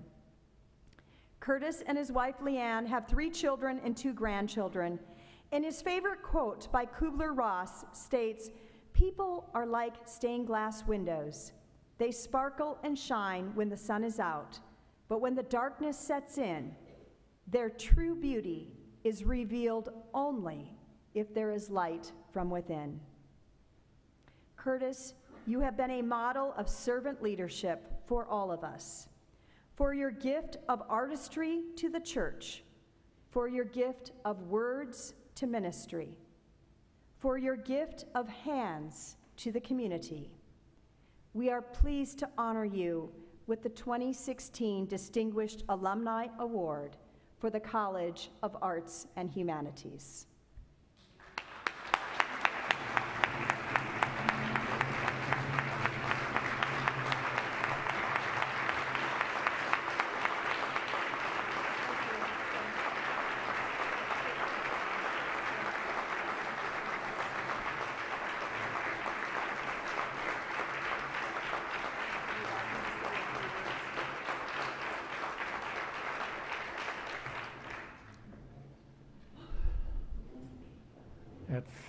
It's good to be here this evening. As many old timers will say, at our age, it's good to be any place. My wife Leanne sends her greetings. Growing up in Kimball, she has fond memories of Dakota Wesleyan. She took violin lessons here, and as a baton twirler, led the Kimball band in several of the Blue and White Day parades. Her mother, Anna Skinrud-Heck, was a graduate of Dakota Wesleyan in 1923. She lived to be 106. And sometimes when the family was gathered together, she and I would sing the Scotchman to the amusement of our family. As was stated, I was not impressed with Dakota Wesleyan, what I saw that first visit. But the Waltons took me in the 2 days I was here, and Jerry had finished his freshman year at the campus here and filled me in on what campus life was like. The first quarter did not go very well. I interested in the humanities. I wanted to get my science out of the way. So I signed up for a 6-hour course in anatomy. The regular hours at that time was 5 hours for a class. In high school, in high school, I was a slow reader, and I had a difficult time recognizing sounds in the letters. So I could not read words that I did not already know. So looking it through and thick anatomy book was not much pleasure. The second distraction I had in taking that class was that I was the only male student with 36 nursing students.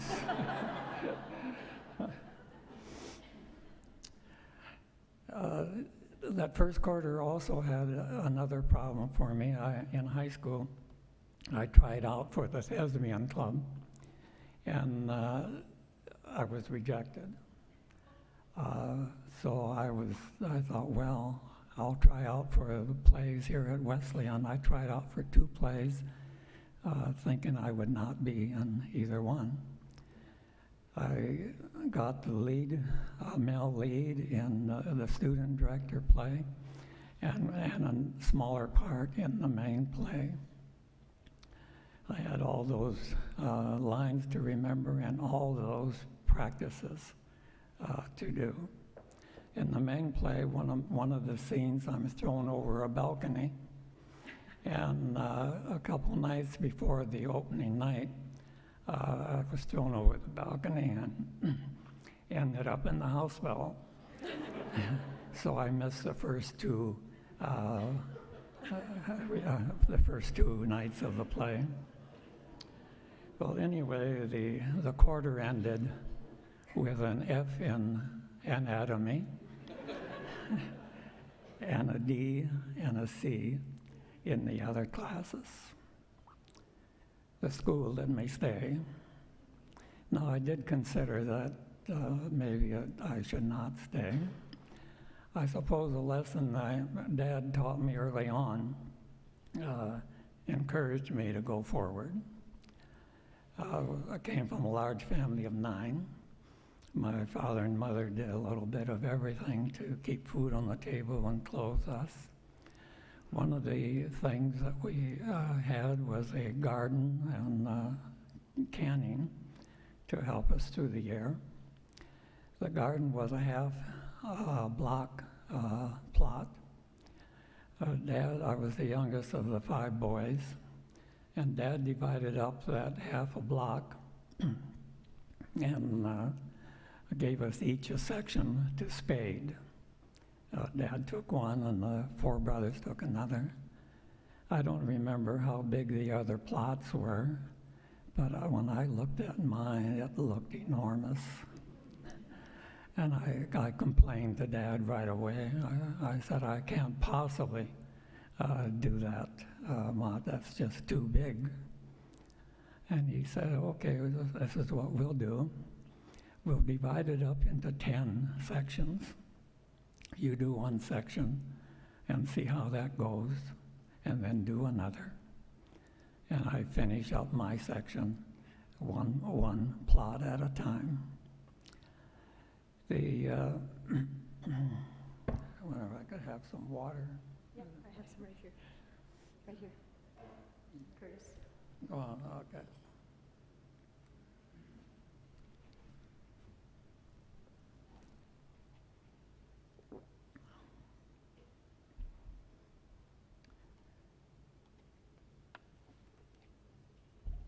I really needed the break to remember where I was.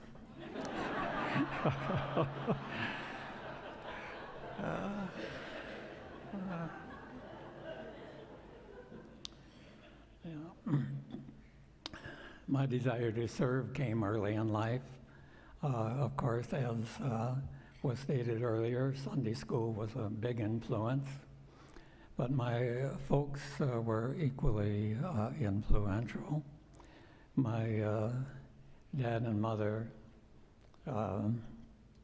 did a variety of things to make things good for all of us, but they also took in other children, unwanted children or adults who needed a place to stay or a meal occasionally.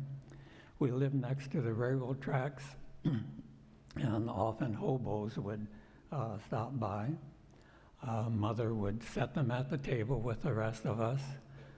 Sometimes she would take their clothes, she would send them into the bathroom to take a bath and would wash their clothes for them. And they also started a community co-op, dairy co-op, and a freezer in an effort to help local farmers and other working people have a better life. They also, our home also became the neighborhood playing ground for all the children. That was the family I grew up in, and sent me on my way in service. So it was a good journey getting here. It was a good journey being here. I'm proud to be a graduate of Dakota Wesleyan. As was said, I wasn't impressed my first view of the campus, but Dakota Wesleyan has made an impression on my life that has lasted me to this day. Thank you for this honor.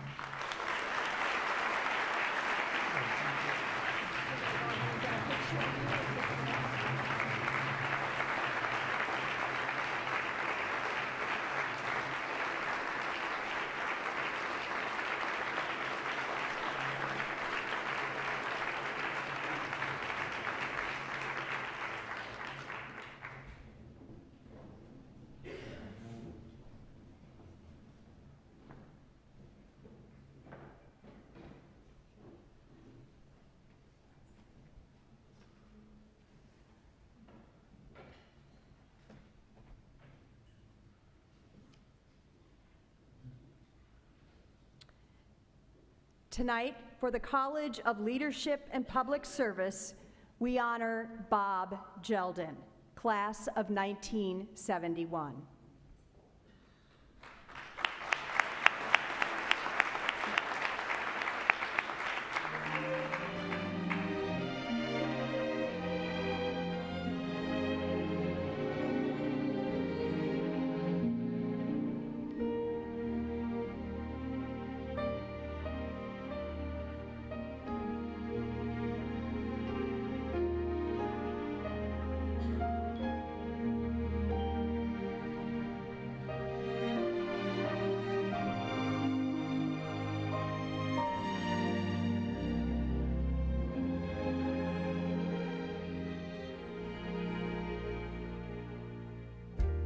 Someday,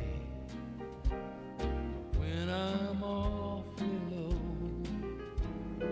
when the world is cold, I will feel a glow just thinking of you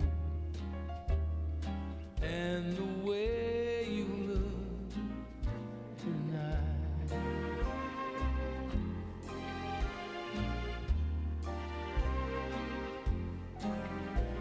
But you're lovely,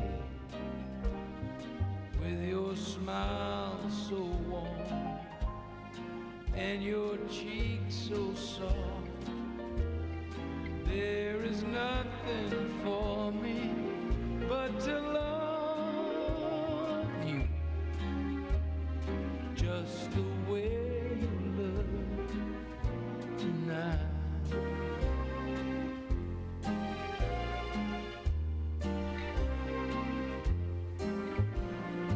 With each word, your tenderness grows, tearing my fears apart.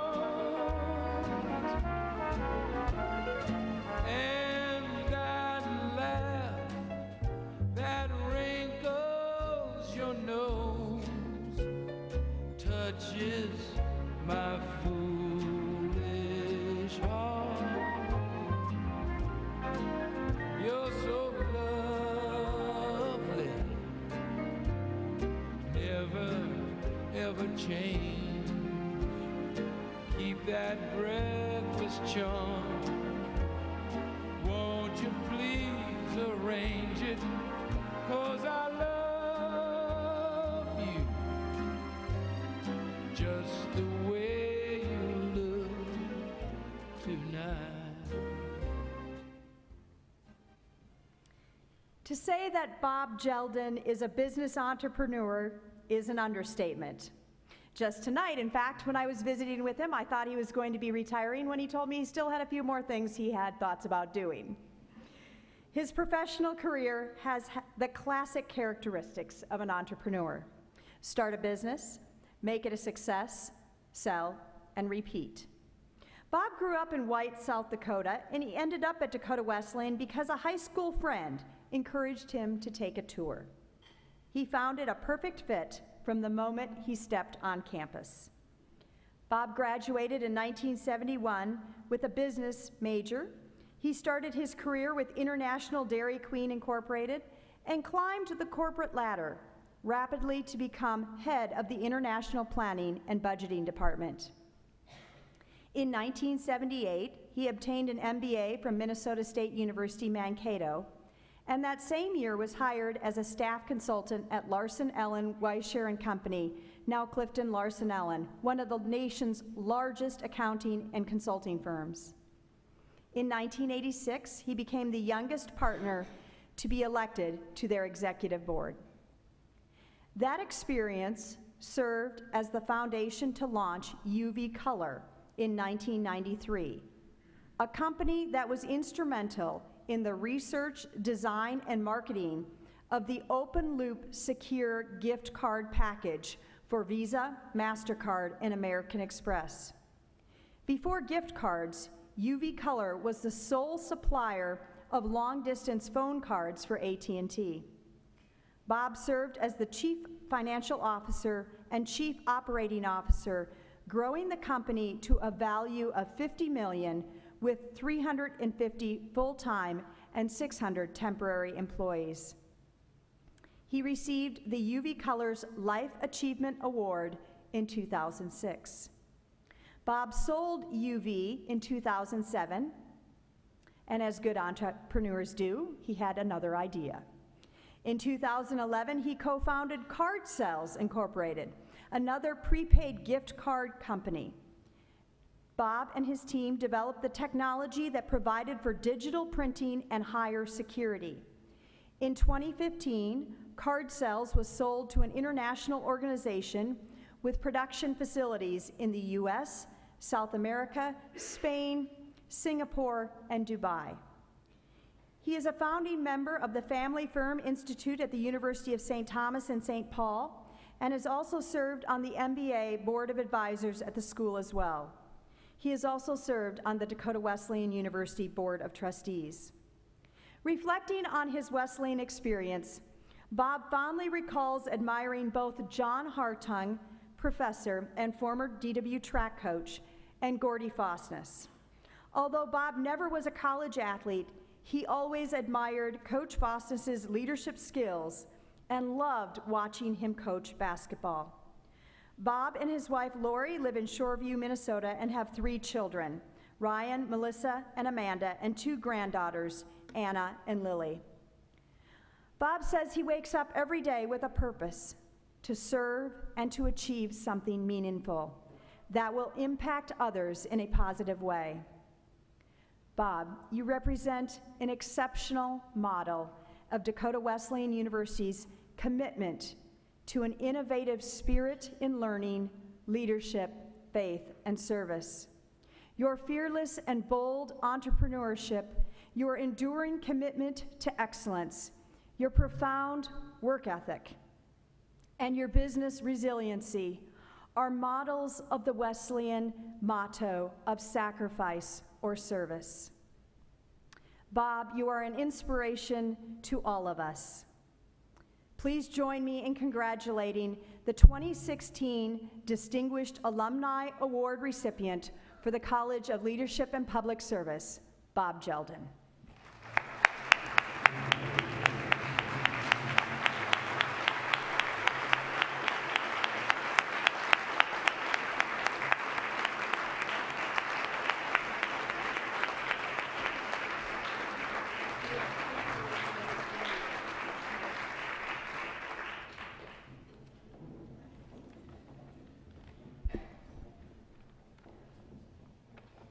Good evening. All you gentlemen in the room can blame me for being forced to buy gift cards the last 7 years. It's been a pleasure working with Kitty and Jackie on this presentation. And I'd like to piggyback on Peter's comment about this is huge, standing up here, looking at all you and sitting on the floor, that all of you are here because of some accomplishment. And I'm very humbled to actually stand here and talk about what I'm going to tell you. Jackie and Kitty asked me to just mention a few brief points about what brought you here. How did I get here on the stage tonight? So I'd like to do that.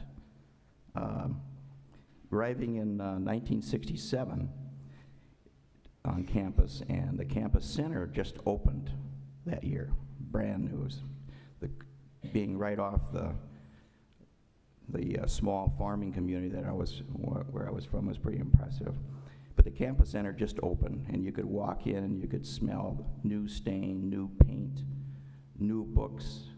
It had the most beautiful new orange shag carpet. It was standing tall and it was straight. 1967. Our first week, as all of you that have been to school know, that you stand in line a lot. And that first week you stood in line. You stood in line to get lunch, you stood in line to get books, you stood in line to get a class card. And for me, it all started actually in the back of this room, in the cafeteria in the campus center. I was standing in line the third day I was here. Standing straight, of course, very disciplined. The gentleman in front of me at the time turned around and introduced himself. And I was a little startled because I had absolutely no nerve to turn around and introduce myself, especially if it was a girl back of me, and if she was taller than me, and they all were. I thought to myself, this guy that introduced himself had a funny accent. Then he said where he was from. He was from Greensburg, Pennsylvania. I had never been east of Minnesota before then, so he might as well been from France, as far as I was concerned. But meeting George Bittner led me to meeting many more great people, and that's what really I'm celebrating tonight. And I met, through George, I met Jerry Anderson, Jim Glenn, Donna Glenn, Harlan Glenn. The whole school was full of Glens back then. Steve Mueller, Doug Kuzel, Dave and Danelle Backlund, and many, many more. Rogine Berry, I think, is here tonight. She was in our class.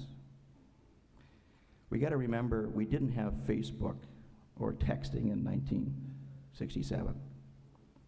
Our social media was to squeeze 11 guys in a 14 by 14 foot Allen Hall dorm room.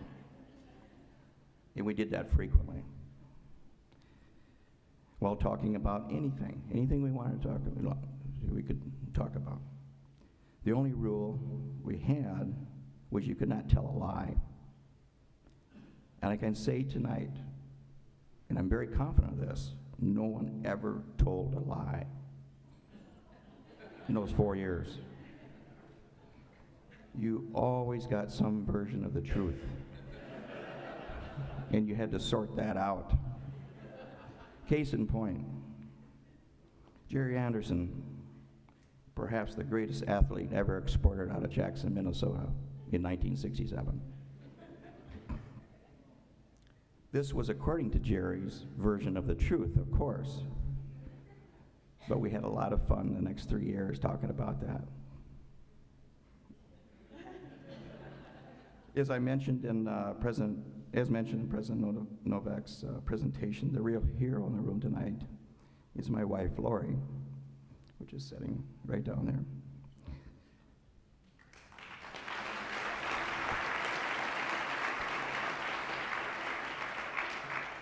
She had the courage to set a personal goal and the curiosity of trying something she had never done before.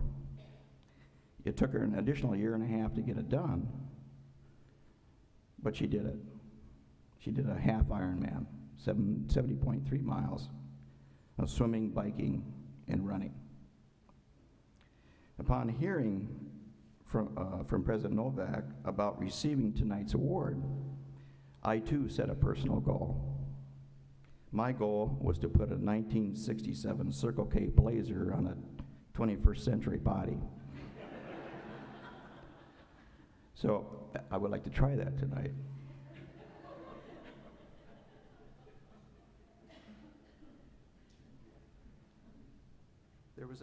There was a photo in the presentation of the Circle K Club.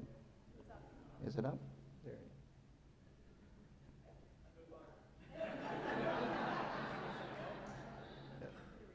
Got it? All right.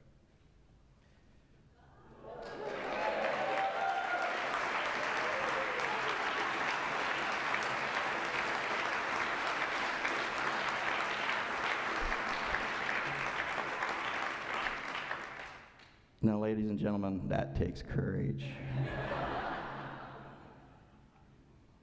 Now I got to get back to looking 12 years old. I want to thank President Novak, her executive team, the chair of the Board of Trustees, Brad Pratt, and of course the Board of Trustees themselves, for all the work they have done and hope to do. The remarkable difference they are having on this institution is undeniable. When you walk up, drive around, it has just evolved into something really fantastic. Allowing me to come back and share my story tonight is so gracious. Whoever would have thought standing in line behind George Bittner, the guy with the funny accent from France or Pennsylvania or someplace, would have led to me standing up here in this beautiful new chapel. If I could leave you with one thing tonight, we all should be blessed to become old enough to have our courage while staying young enough to maintain our curiosity, no matter what life may throw at you. I want to thank all of you for your continued support, allowing evening like tonight happen to my family and me.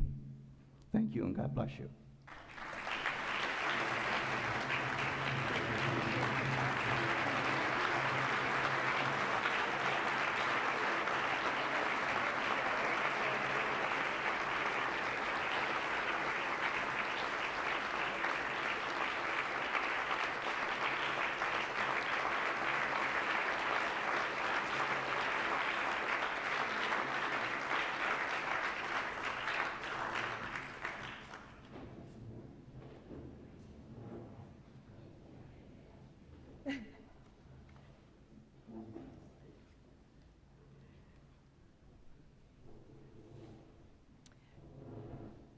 Before I begin some final comments, I want to take a moment and recognize a few individuals.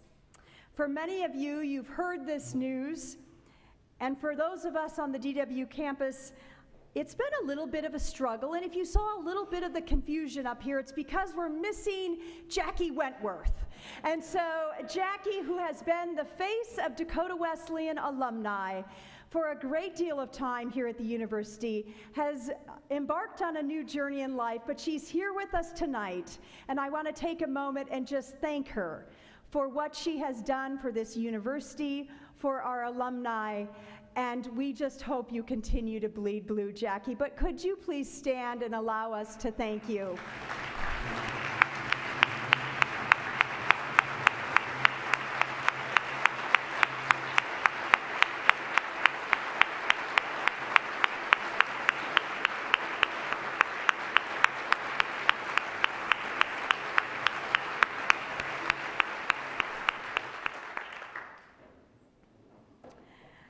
We are also pleased tonight to introduce a new director of development, and while she doesn't look like Jackie, he has energy that we are excited to introduce him to our alumni community, and hopefully he'll be reaching out to you. He is an alum of the class of 2007, an athletic training major at the time, has gone on to a successful sales career, and we welcome him back to Dakota Wesleyan.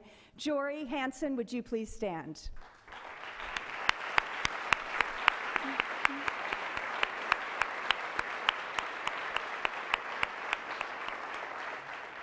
An evening like this comes together because of the work of so many, and I am forever grateful to Kitty Allen and her leadership in our development office, Ashley Hobbs, Annie Leonard, and Vicki Gukeisen. They form a terrific team of people committed to our donors, to our friends of the university, and to our students. Thank you.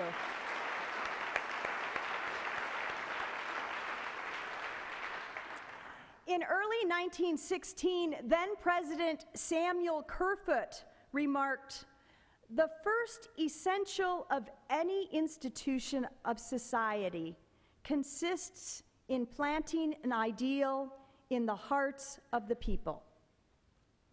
Institutions born of sacrifice live and continue to bless humanity in a myriad of ways, while those created of lesser ideals crumble and decay with time."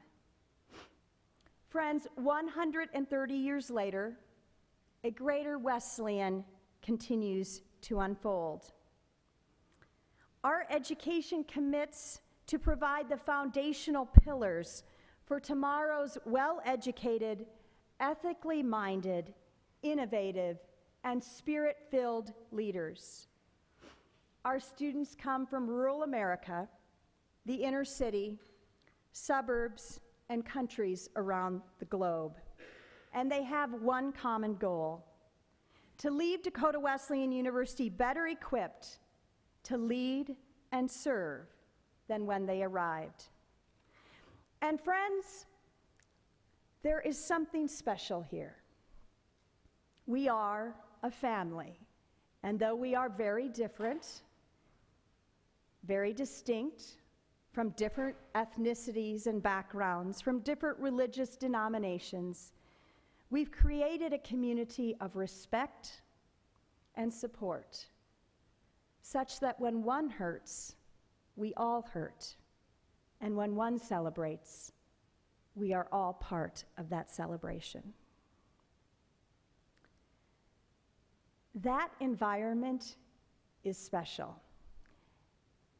And in a political climate today, where dissension and difference is highlighted, Dakota Wesleyan stands as a model of what family and community can be and should be all about.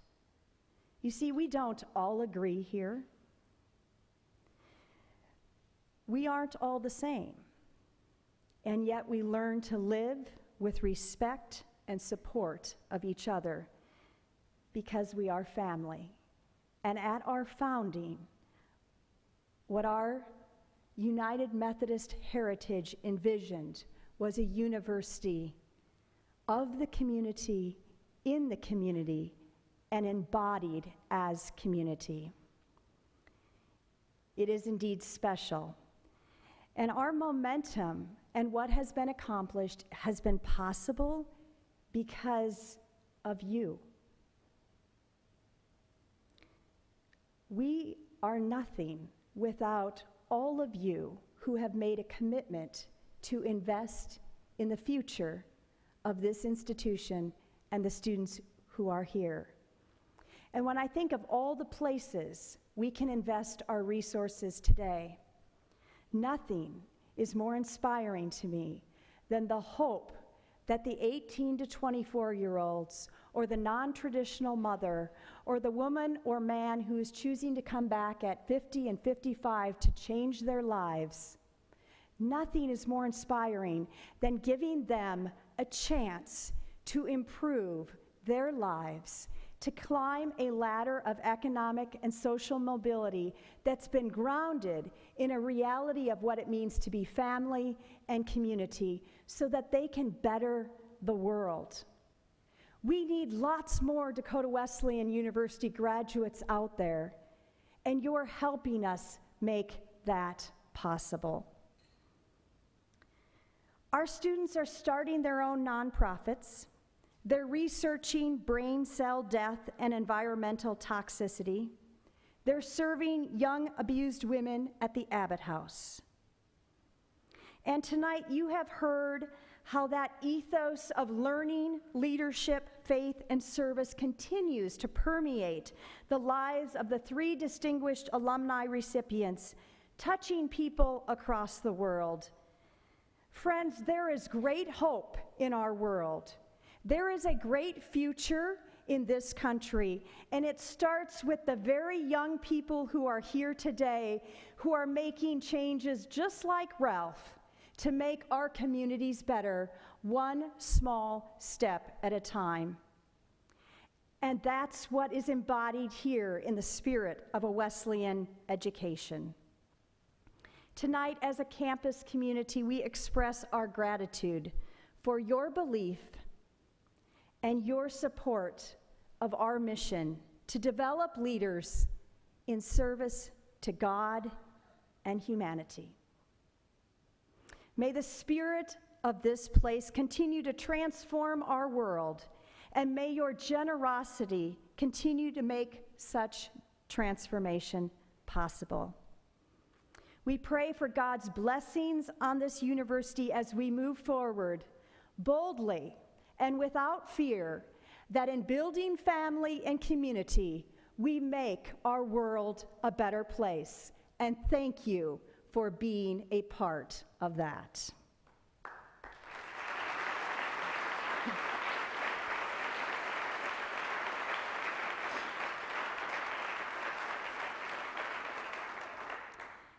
As our evening draws to a close, I invite you to stand and join me in the singing of the Scotchman. This tradition goes back as far as 1918, and while you're all standing there, I have to tell you, I have just this much competition in my bones, maybe a little bit more, but the rest of my family is really competitive. My mom, in fact, is compelled to beat 3- and 4-year-olds at Hungry Hungry Hippos. I'm not quite that bad. But we recently had a convention in which our board chair and I were in Arizona, and we were competing as to who had the best alma mater. And we're up against really big schools, Research One universities, large private recognizable institutions across the country. So I said to Brad, we're going to sing the Scotchman. So we stood up, and we sang the Scotchman, and we hummed the second verse. And the priest from Seattle University who was there just stood up and said, hands down, if you can get a room of people to hum, you're the winner. So, join me in singing the Scotchman tonight. It goes back to 1918. As those of you who may not be familiar, we sing the first verse and we hum that second verse, and I need to hear that humming. The words are on your program, and they're on the screens here too. Show me the Scotchman who doesn't love the thistle. Show me the Englishman who doesn't love the rose. Show me the true-hearted unwanted son of old Wesleyan, who doesn't love the spot where the tumbleweed grows.